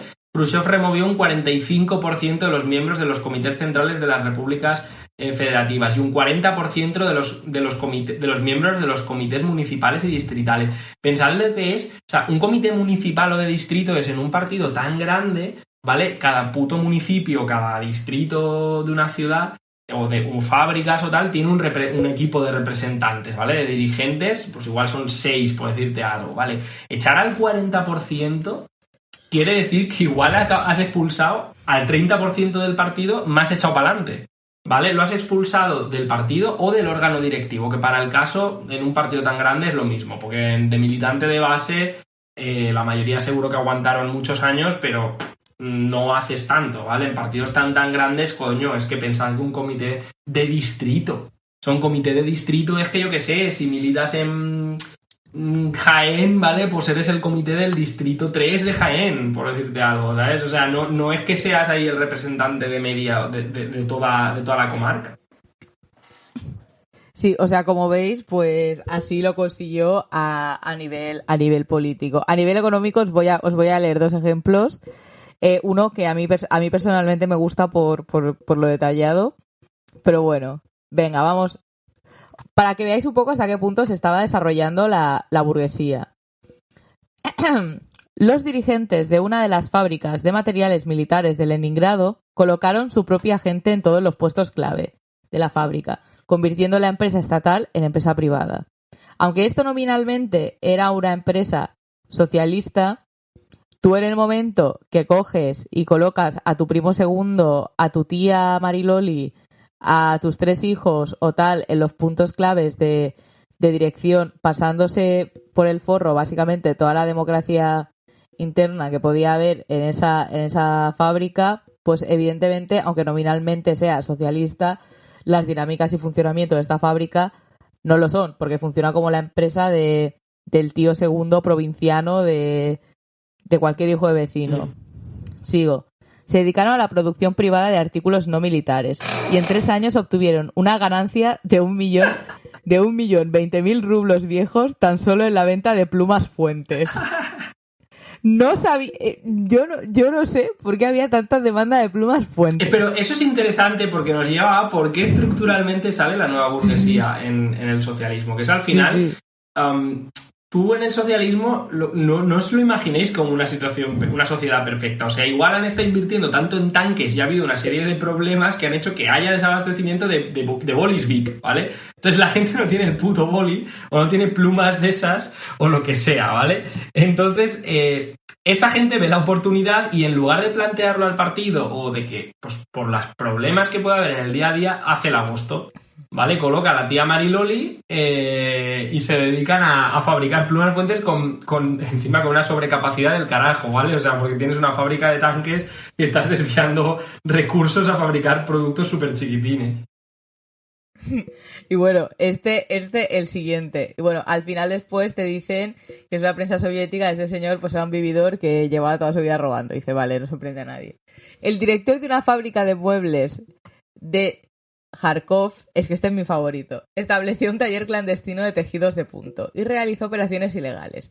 Ese director tenía varias esposas, varios automóviles y varias casas, 176 corbatas, cerca de 100 camisas y decenas de trajes. Además, siempre jugaba muy fuerte en las carreras de hípicas. Es que además seguro que le pillaron por eso, tío. En plan, la carrera de hípicas estatal. En plan, todo el mundo apostando guisantes, ¿sabes? Y el tío ahí, como las abuelas en el parchís, hay 20 céntimos, 15 céntimos y el 10 corbatas. Y él me ha puesto a una de mis mujeres. Y una corbata.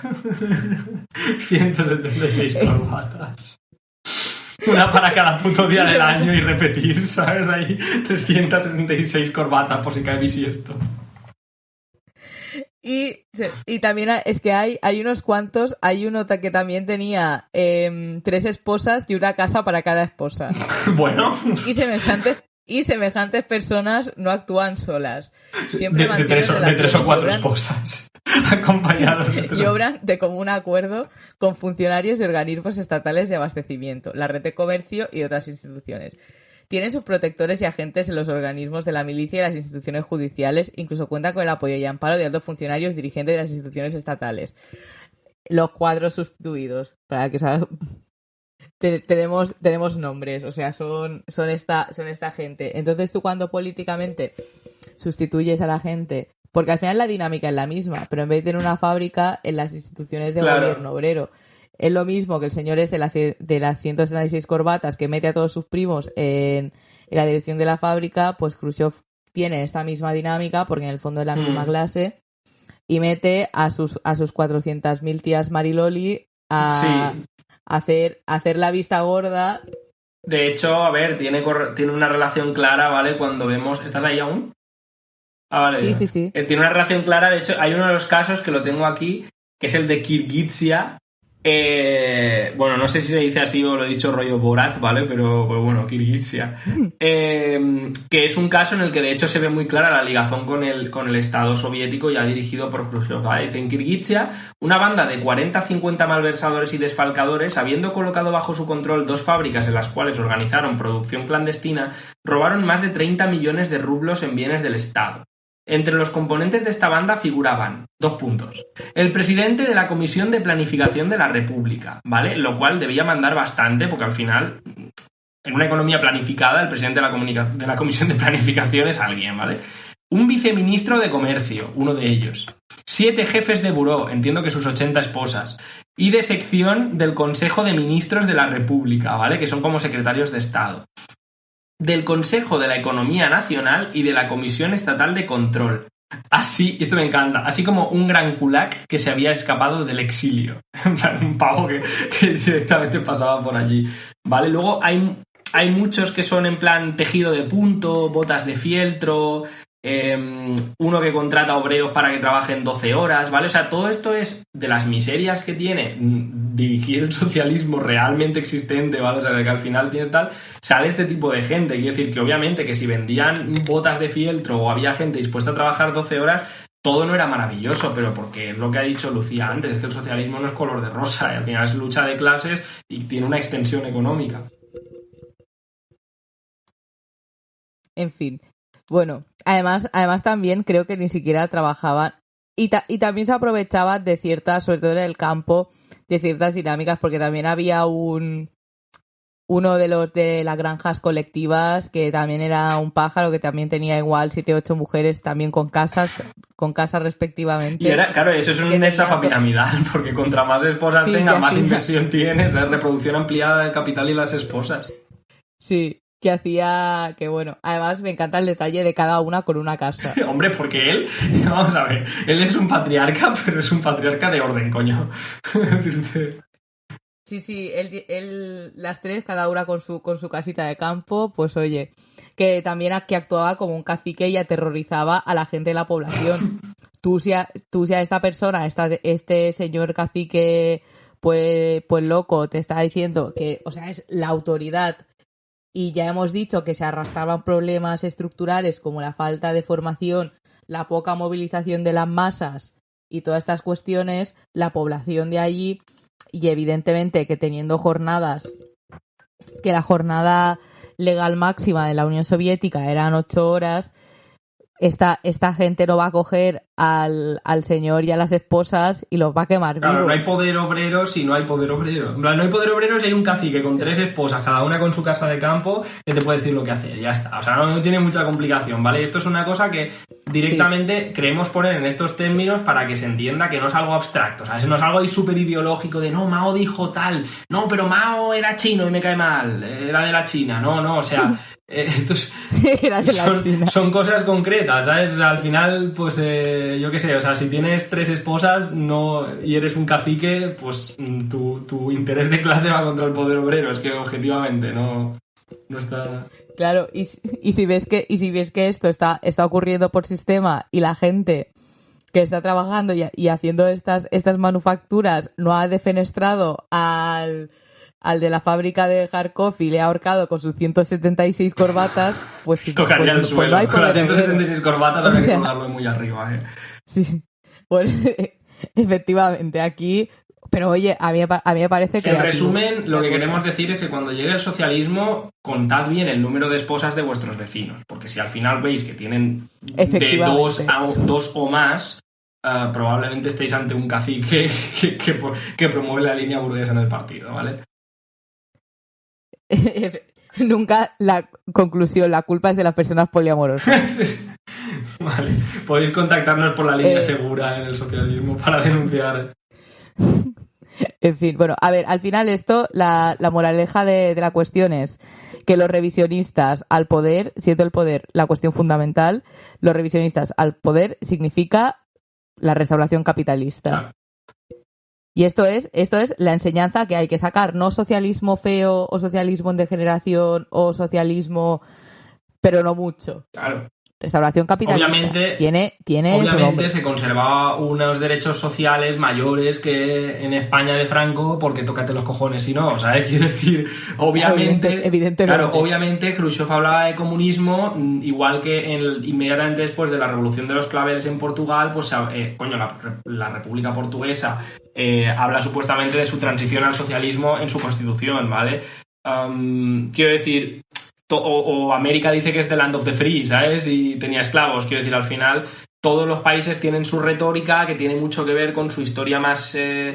con su historia fundacional y no pueden pasarla por alto, pero eso no quita que sean capitalistas. Es decir, por mucho que uno hable de la Ilustración y de que todos son iguales, el otro hable del socialismo, el otro hable de lo que sea. Entonces, Khrushchev claramente persiguió claramente terminó con el poder obrero en todas sus formas, es decir, no es que decapitara la cúpula del PQS, es que lo eliminó, o sea, lo neutralizó como herramienta de lucha de la clase obrera y lo único que tuvo que hacer es dar alas a la gente a la que él representaba o con la que tenía conexión. Es decir, él probablemente a quien dio alas fue a los burocratones, tipo pues al presidente de la Comisión Nacional de Planificación, pero es que ese a su vez estaba ahí porque se apoyaba en el tío de las 176 corbatas y 40 esposas, ¿vale? Entonces, hay una representación de clase en todo esto, ¿vale? Y bueno, continuamos si quieres. Sí. Es que haces unas pausas que no sé si se ha caído el puto Google entero. No, es que estoy como a 500.000 cosas a la vez, estoy haciendo, o sea, yo objetivamente yo no sé hacer multitasking, entonces yo me he distraído con otra movida, pero yo a la vez escuchaba. Vale, mira si tengo fe en ti, pero que bueno, pensaba que podía ser todo tampoco, internet, ¿sabes? No, pero es que tampoco, es que has hablado 2 minutos de esto, o sea, tampoco es que hayas hecho ahí media hora. Pero ha habido una pausa muy larga. No, bueno, vamos, a ver, es que esto no terminamos. No terminamos. A ver. ¿Seguro que me oyes? Sí. Vale, sí. A ver, es que ahora sí que tendremos que... Es que siempre digo, es el capítulo más largo que vos... Es que no falla. A ver, vamos a seguir. O sea, yo voy a ir un poco a cosas políticas y pim pam, porque es que si no nos va a dar la vida. Estoy hasta sudando, no me preguntes, es que lo del micro me estresa un montón. Vale. Luego ya entraremos en el discurso brezhneviano. Es que además es una mierda que leímos tan poco tiempo porque al final es el que... Bueno, da igual. La cosa es que si tú ahora mismo estás en un proceso de restauración capitalista y básicamente sustituyes la ley fundamental del socialismo por la ley fundamental del capitalismo, que es básicamente en la economía la ganancia, y porque además ya llega un punto en el que ya las propias fábricas se recompensa a los trabajadores con mayor salario por premios de productividad, de ser el más lamebotas y cosas de este estilo. O sea, esto lo tenéis sobre el papel y existe. Entonces, tú cuando tu objetivo es ampliar las ganancias, pues tú porque a ver, esto antes, en el 49, se funda una asociación de ayuda económica que se llama la CAME. Bueno, es que las siglas son de Consejo de Ayuda Mutua Económica, que era básicamente pues una ayuda a otros países, a otras repúblicas soviéticas, a países en vías de desarrollo que pueden estar alineadas con el socialismo, bueno, todo este percance. Lo que era una cosa pues positiva en el 49, con Khrushchev y la restauración capitalista, se convierte en una herramienta política de subyugación imperialista. Porque si tú, en el sentido de que tú ya no te interesa que haya revoluciones, porque si tú ya te dices que la revolución en las democracias avanzadas, que... Bueno, nada, creía que había dicho algo, pero no. No había dicho nada, no. Ah, es que ya oigo voces. Que, en fin, que tú sí tienes esto, que al final tú sigues siendo el país que ahora para mal es faro de las revoluciones y todo esto, y tú le dices que la revolución es parlamentaria y tal, tú después a todos estos países que igual están menos desarrollados que el tuyo, utilizas esta coordinadora para poder ampliar las propias ganancias. Entonces aquí ya hay un salto de la restauración capitalista a lo que llamaríamos el socialimperialismo, que al final es socialismo de palabra, imperialismo de hecho. O sea, es imperialismo normal, pero que tiene una fachada política comunista. ¿vale? Por de dónde ha nacido, y entonces engaña bastante a la gente. Por eso se le pone un nombre aparte. Básicamente es lo mismo. Que tú crees que vas a tener ahí el superpaís socialista y no te das cuenta y eres la algodonera de la Unión Soviética. Exacto. Básicamente. Y además ellos, era una cosa que ellos mismos reconocían, porque en los 70 está el manual de economía política del... ¿Cómo se llamaba? Sí, de Nikitin. Sí, que habla de la cooperación mundial, y tú esto lo lees y vamos, te quedas literalmente calva. Porque la cooperación mundial consiste en que básicamente todas las semicolonias de la Unión Soviética tenían dependencia energética de la Unión Soviética, o sea, el 90% del gas, el petróleo y otros materiales venían de la Unión Soviética. Entonces la Unión Soviética lo que hacía era inflar los precios una barbaridad porque era su único suministro, y a la vez especializar la industria de estos países en ramas concretas por 2 duros, que esto viene siendo imperialismo de toda la vida de Dios. Sí, de hecho en el manual de economía de Nikitin, ¿vale? El manual de economía política, hay una parte que se llama así la División Mundial del Trabajo y el Sistema Socialista Mundial de Producción, que es donde realmente él descaradísimamente expone lo que es la forma de ver el mundo de esta nueva burguesía imperialista soviética, ¿vale? Dice: el desarrollo y fortalecimiento de la cooperación de los países socialistas se opera sobre la base de la División Internacional Socialista del Trabajo, que ya empezamos mal, porque en principio buscamos abolir la división del trabajo, no poner un adjetivo para embellecerla como división socialista, ¿no? O sea, socialista no es división porque no hay más cojones. La división del trabajo entre los países socialistas presupone la especialización y la cooperación de la producción en los países del campo socialista. La especialización de la producción en el sistema mundial de socialismo significa el desarrollo preferente de determinadas ramas de producción en aquellos países donde existe la posibilidad de lograr dicha producción con el mínimo gasto de trabajo. Es decir, ampliar, no lo quiere decir, pero ampliar la ganancia. O sea, voy a invertir donde por algún motivo sale más rápidamente. Claro, esto no cae del cielo, es la herencia económica de la época de dominio colonial o por el motivo que sea. Es decir, Cuba, ¿vale?, se convirtió en la exportadora de melaza para la RDA y en la exportadora y en la procesadora de caña de azúcar, y construyó toda su economía en torno a la caña de azúcar, lo que hizo que se desplomara Cuba cuando llegan los 90 y cae la Unión Soviética. Claro, es normal, sí, pero es que no había nada que obligara a que Cuba de forma natural tenga más fácil, ¿no? En Cuba crece la caña de azúcar, pero hubo una decisión consciente por parte de los soviéticos de propiciar eso y de fomentar a los dirigentes, concretamente Fidel Castro, que más a favor estaban de pasar por ese aro, ¿vale?, para poder dominar económicamente estos países. Claro. Entonces, sigue Nikitin, que es cojonudo porque lo descara un montón. Dice: por ejemplo, Polonia se ha convertido en un país de construcción de maquinaria a gran escala, extracción de hulla, o sea, carbón, y fabricación de productos químicos y metales no ferrosos. En Checoslovaquia ha adquirido un desarrollo preferente la construcción de maquinaria pesada y energética, así como ciertas ramas de la industria ligera. La República Democrática Alemana va especializándose en la construcción de maquinaria pesada energética, maquinaria de precisión, óptica y en la fabricación de productos químicos. En Rumanía se ha desarrollado mucho la elaboración de petróleo, fabricación de instalaciones para la industria petrolera, etc. O sea, vamos, cada uno hace una cosa o un par de cosas y lo presenta como SEA, no, SEA no. Alguien ha decidido las inversiones o el plan. Además, a nivel político había una dependencia política fuerte, además también por lo legal, en el sentido de que tú legalmente no te podías ir de la CAME. Y tampoco te podías ir de los pactos de cooperación, del Pacto de Varsovia, todo esto. Mientras que la Constitución original de la Unión Soviética Socialista reconocía que cualquier Estado podía independizarse y montar su propio Estado, pues ahí el derecho a la autodeterminación se lo pasan por el forro, y si tú quieres dejar de formar parte de la CAME o de dejar de fabricar maquinaria para la Unión Soviética, pues te van a pasear los tanques. Y bueno, una cosa que no sé si hemos llegado a decir tal cual, pero sí, Brezhnev subió al poder también con un golpe de Estado, ¿vale?, en el 64. No se carga a Khrushchev, pero lo aparta del poder.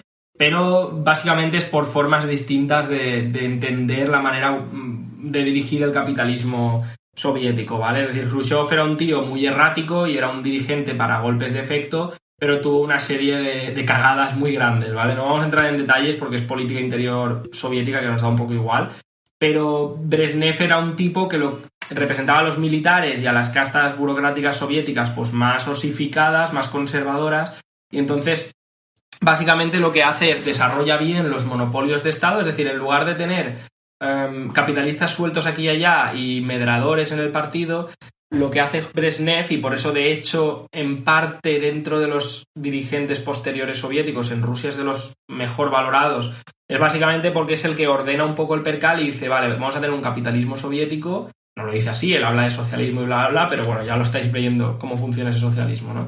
Ese capitalismo soviético, pero de una manera más, con una presencia del Estado más ordenada, una presencia de la ley más clara. Entonces es donde se construyen de verdad los grandes monopolios estatales, pero privados en la práctica, es decir, estatales, pero al servicio de una burocracia privilegiada que los dirige para obtener ganancias y vivir mejor, ¿vale? Y toda la capa de burgueses y jefecillos que hay por el camino. Entonces, estos monopolios ahí tienen una diferencia, ¿vale? Igual que los capitalistas soviéticos van a tener una diferencia que es importante que entendamos para pasar a Gorbachov, que es que, claro, en Japón, Estados Unidos o España, ¿vale? Los monopolios han nacido de la competencia, con ayuda del Estado, pero han nacido de la competencia entre capitalistas privados, ¿vale? Y hay un historial de nacimiento más o menos natural del capitalismo con escuelas de negocios y demás. Claro, en la URSS no, en la URSS es un golpe de timón en el que una serie de medradores y burócratas que no han hecho negocios en su vida toman por asalto una estructura política creada para el socialismo y unos monopolios creados a la manera socialista, o unas empresas creadas a la manera socialista, y engañan o reprimen a la población o la persuaden y se persuaden a sí mismos también con más o menos cinismo para convertir eso en un país capitalista. Naturalmente, esta gente ni sabía hacer negocios bien, ni sabía administrarlos correctamente, ni tenía la libertad para hacerlos que habían tenido pues los capitalistas de Estados Unidos, por decirte algo. Igual que el capitalismo de Estados Unidos tiene un montón de cosas súper locas, en la URSS las había y muchas veces se han confundido con poder obrero. No, es decir, sí, obviamente había un estado del bienestar, lo que hemos dicho, mandaría cojones que no, pero también, por ejemplo, estaban las cosas estas de las tasas de interés eran muy bajas, las ayudas públicas eran muy altas. No solo era una cuestión del estado del bienestar, sino de que el control de gastos era inexistente, de que, coño, en las aduanas, en los últimos momentos de la Unión Soviética, siempre se ha contado que si tú enviabas zapatos a algún familiar en la Unión Soviética, tenías que enviarlos por separado, porque como lo enviaras el par justo te los robaba el de la aduana. ¿Vale? Era un país en el que había cundido mucho ese espíritu burgués de hacer las cosas, ese espíritu burgués burocrático.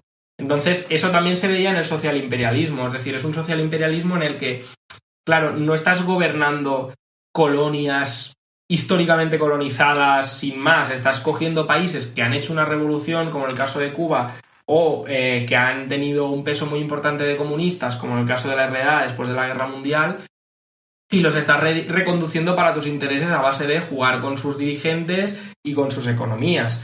Claro, eso se traduce también en lo que también se llamó durante un tiempo social colonias, ¿vale? Que eran países que eran colonias, pero que tenían ese margen de regateo con el dirigente soviético que también hoy en día vemos entre los países semicoloniales como Marruecos y potencias imperialistas como España y Estados Unidos, ¿no? Como Marruecos aprovecha ciertas bazas de justamente su opresión semicolonial para también a su vez poder oprimir a otros pueblos o para poder chantajear a potencias imperialistas colindantes como pueda ser España.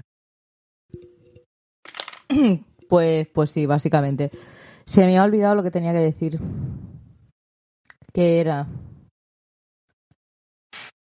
Ah, sí, a ver, que también a todo esto, lo que hemos comentado antes sobre Brezhnev, él también, dentro de lo político e ideológico, como que al final también le interesa, porque, a ver, tú al final tienes que, para construir un proyecto imperialista, tú necesitas establecer cierta idea de patriotismo entre la gente. Entonces él rehabilitó un poco la figura de Stalin. Poquito, pero sí, un poco, que al final es donde surge un poco esta nostalgia de de la gran guerra patria, de tal, que está conectado a unos ideales patrióticos de la historia de los grandes triunfos del país y todo esto, y él hace este pequeño cambio discursivo que, a ver, que tampoco era difícil, teniendo en cuenta que Khrushchev lo había puesto como, bueno, como la peor persona y la más inepta que había cruzado la Unión Soviética con diferencia. Entonces, pues hace esto. También tenía una retórica un poco más ML. También en esa época había algún que otro político suelto del PQS que era un poco más estalinista, cosas así. Y por eso, a pesar de que es la época quizá más cruda en el desarrollo del socialimperialismo, es también una época que está como más que pasa más por alto en el discurso incluso político de los comunistas, porque al final tú te acuerdas de eso y ya está, pero vaya. No, y que también pasa una cosa, que es que tiene mucho que ver con el momento del proyecto, ¿no? Es decir, Khrushchev pega un golpe de efecto y llega a lomos de bárbaros, ¿vale? O sea, llega a lomos de los especuladores de tres esposas, los antiguos kulaks y burócratas y ladrones del partido. Brezhnev es distinto, ¿vale? Brezhnev es un burócrata del partido, pertenece a la misma línea política que Khrushchev en el sentido de que ambos son línea burguesa, pero Brezhnev es un tío que quiere ese mismo proyecto, es el proyecto con el que se identificaba, pues probablemente ya cuando estaba Stalin, sin saberlo seguramente, o con cierto cinismo y tal, pero que es más de orden. Es decir, ¿por qué? Porque al final un capitalismo recién incorporado, súper transgresor, que pone en duda todo su propio origen, que es Stalin, al final es el tío que dirige la Unión Soviética mogollón de años y la dirige a donde está, ¿no? Para bien. Y pone en duda todos los organismos del partido y demás, es un tío peligroso. Su base social, dentro de ser burguesía, es la parte más turbia de la burguesía a la que la propia prensa soviética le arreaba, ¿no? Entonces, frente a eso, Brezhnev plantea un modelo capitalista más sobrio, ¿vale? Más luterano, más protestante, ¿no? En el sentido de llega el ejército, llegan las castas de burócratas más formalmente leales al partido, vuelven a establecer cauces más... es lo que se llama el invierno brezhneviano, es decir, llegan cauces del partido más estables, la gente ya no tiene miedo a despidos masivos porque de repente se haga una inversión rarísima, vuelve lo que tú dices, vuelve el discurso, pero en parte porque como está queriendo hacer un proyecto más sólido, también, coño, a ver, la burocracia en el capitalismo, la pequeña burguesía, mucha de ella cree sinceramente en la democracia liberal y evita hacerse las preguntas que le harían ser más cínica al respecto de la democracia liberal. Pues probablemente lo mismo ocurría con buena parte de la nueva burguesía soviética y la burocracia soviética, que hasta cierto punto estoy seguro de que Brezhnev se creía su discurso, es decir, ellos creían en un socialismo, pero un socialismo que no quería decir nada. O sea, igual que Gaddafi también supuestamente defendía un socialismo, o Hafez al-Assad defendía un socialismo que no eran socialismo, ¿no? Pero que eran, pues, su particular proyecto de capitalismo con redistribución de la riqueza en determinado grado y unas determinadas referencias culturales. Vale, que eso es interesante. Y luego decir también que aparte del socialimperialismo con las colonias así, las semicolonias más políticamente ligadas a la URSS, luego también extendió sus ramas en otros países, ¿vale? Pues por ejemplo, a generales del entorno del dictador Videla en Argentina, ¿vale? O a Paco Macía en Guinea, que eran ultra reaccionarios, de hecho Paco Macía era medio caníbal. Y la Unión Soviética, pues con más o menos ahínco les apoyaba, ya digo, más abiertamente o más de tapadillo. Sí, o sea, a ver, es que al final pensad que también era una superpotencia en competencia con otra. Claro. Que era Estados Unidos, que al final la Unión Soviética llegó a ser una superpotencia social imperialista y al final, como dijimos en el capítulo de la OTAN, pues al final las alianzas son relativas y la competencia es constante. Entonces, pues ahí estaban. Por eso tomaban decisiones decisiones políticas que desde ojos de una persona pues que cree que esta gente es comunista así un poco rara, pues son decisiones cuanto menos cuestionables, pero para su política internacional y el desarrollo de su imperialismo, pues eran políticas que evidentemente tenían sentido. Porque claro, al final todas estas movidas súper locas de la carrera espacial que nosotros desde nuestras casas es como siempre hemos estado de parte de los soviéticos a demostrar quién tiene los mejores satélites, pues esto no deja de ser una forma quiche y caricaturesca de la competencia entre superpotencias. Pasamos ya, si acaso, a Gorbachev. Sí, a ver, o sea... Y el desmantelamiento de la URSS. Sí, a ver, es que esto igual lo podemos hacer en 5 minutos. Vamos a hablar de Gorbachev. ¿Quién es? No conocemos.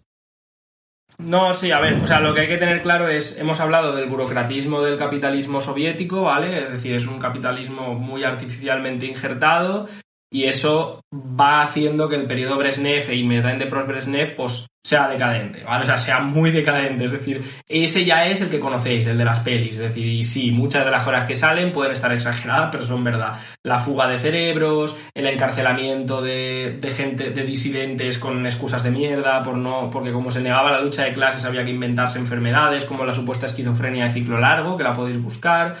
Entonces, mientras que la nueva burguesía china, con Deng Xiaoping a la cabeza, sí que encontró la manera de renovarse y ir a un capitalismo más al uso mientras mantenía su poder, en la Unión Soviética la verdad que no. Es decir, la burocracia soviética no supo no quedarse atrás. Invertía muy arreu, es decir, invertía muy arbitrariamente, pues yo que sé, en el sector militar, hasta que acabó siendo como un puto 25% de su PIB, y nunca llegó a ser tan fuerte como Estados Unidos en ese sentido. El control de precios hacía que hubiera especulación y mercado negro, que es lo típico en el capitalismo. Es decir, si controlan los precios, como yo que sé, hace Argentina de vez en cuando, por ejemplo, pues hay mercado negro, ¿vale?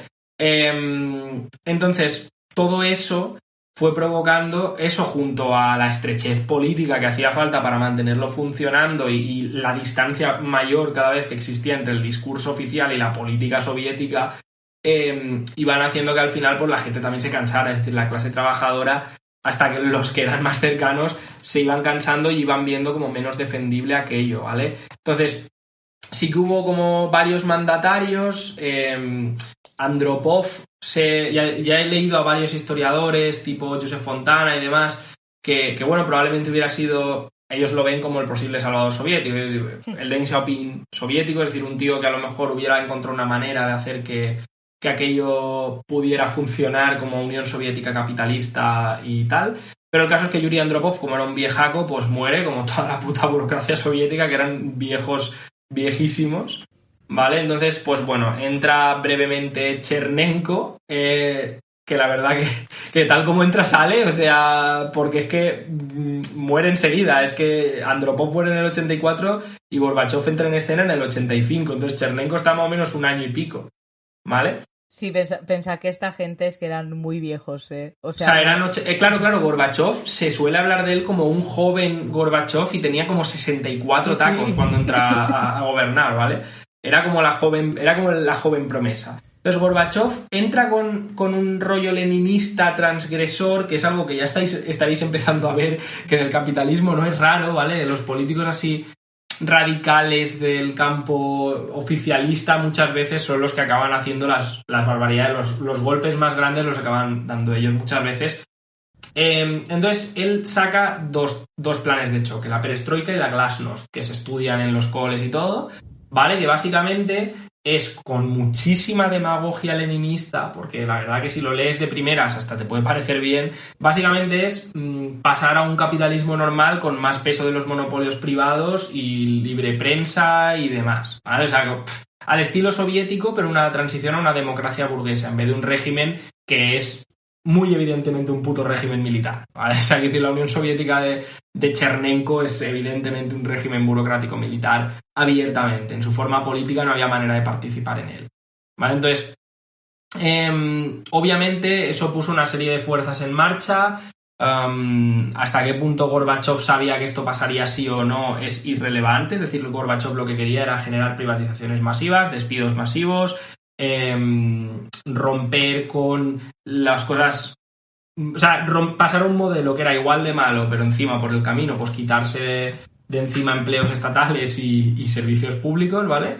La manera en la que lo hizo, curiosamente, fue cruel hasta con las socialcolonias. Si es que se puede ser más cruel todavía con una semicolonia, pues sí. Porque lo que dice es, vale, después de haberlas convertido durante décadas en totalmente dependientes de la Unión Soviética para conseguir crédito fácil y tener un mercado cerrado para maquinaria y bienes de baja calidad, que es lo que se fabricaba sobre todo en los países del este, de repente lo que hace es les cierra el grifo, porque dice que no hay dinero, que no lo va a mantener más, el CAME y demás empiezan a cerrar el grifo, y claro, Honecker, Ceausescu y compañía empiezan a acercarse económicamente a Occidente, ¿vale? A Estados Unidos, que obviamente les mete unos tipos de interés del carajo y los hunde, ¿vale? Y pasas en 10 años de tener a Hermann Tertsch hablando de que la solidez de Erich Honecker es la base de su popularidad política en la RDA, a Hermann Tertsch hablando de cómo Erich Honecker es un tirano que reprime a su pueblo, ¿vale?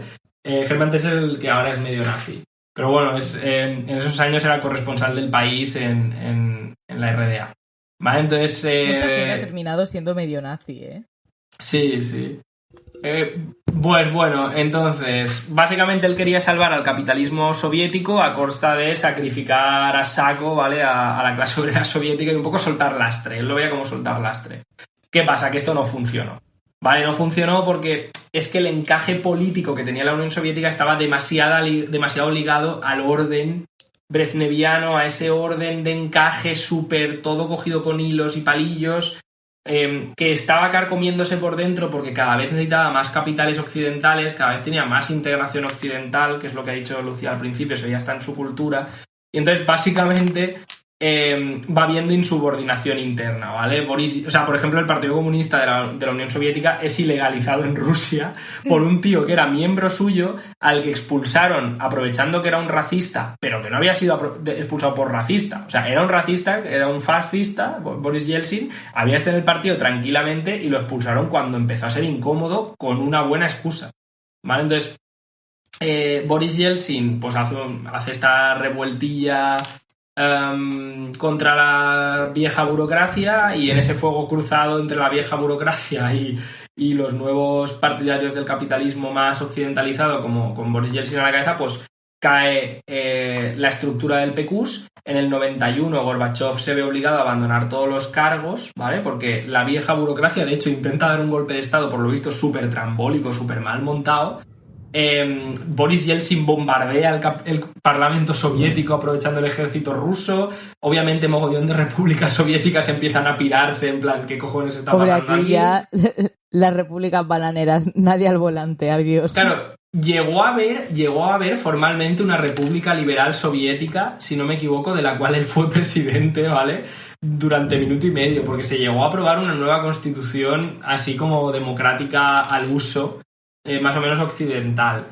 Pero bueno, a partir de ahí ya... Es que pues, es súper difícil seguirle el hilo a los 2 últimos años de la Unión Soviética porque son una locura. Es que... De hecho, por ejemplo, he leído varios libros de historia sobre el tema, y en uno de ellos explicaba que, por ejemplo, hay tantos magnates de estos oligarcas rusos que son químicos y matemáticos, porque era cuando empezó a privatizarse la propiedad por parte del Estado ruso, ¿vale? La forma que sigue Yeltsin es curiosa.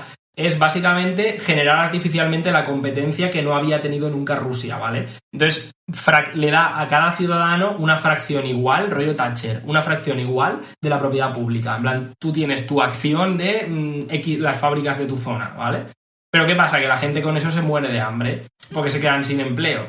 Entonces, hay una serie de cargos de universidad que tienen un poco más de cabeza, formación y tiempo libre, y empiezan a acumular, a comprar a bajo coste esas acciones, y de repente se ven con que gobiernan empresas enteras, ¿vale? Se han comprado empresas enteras a saldo.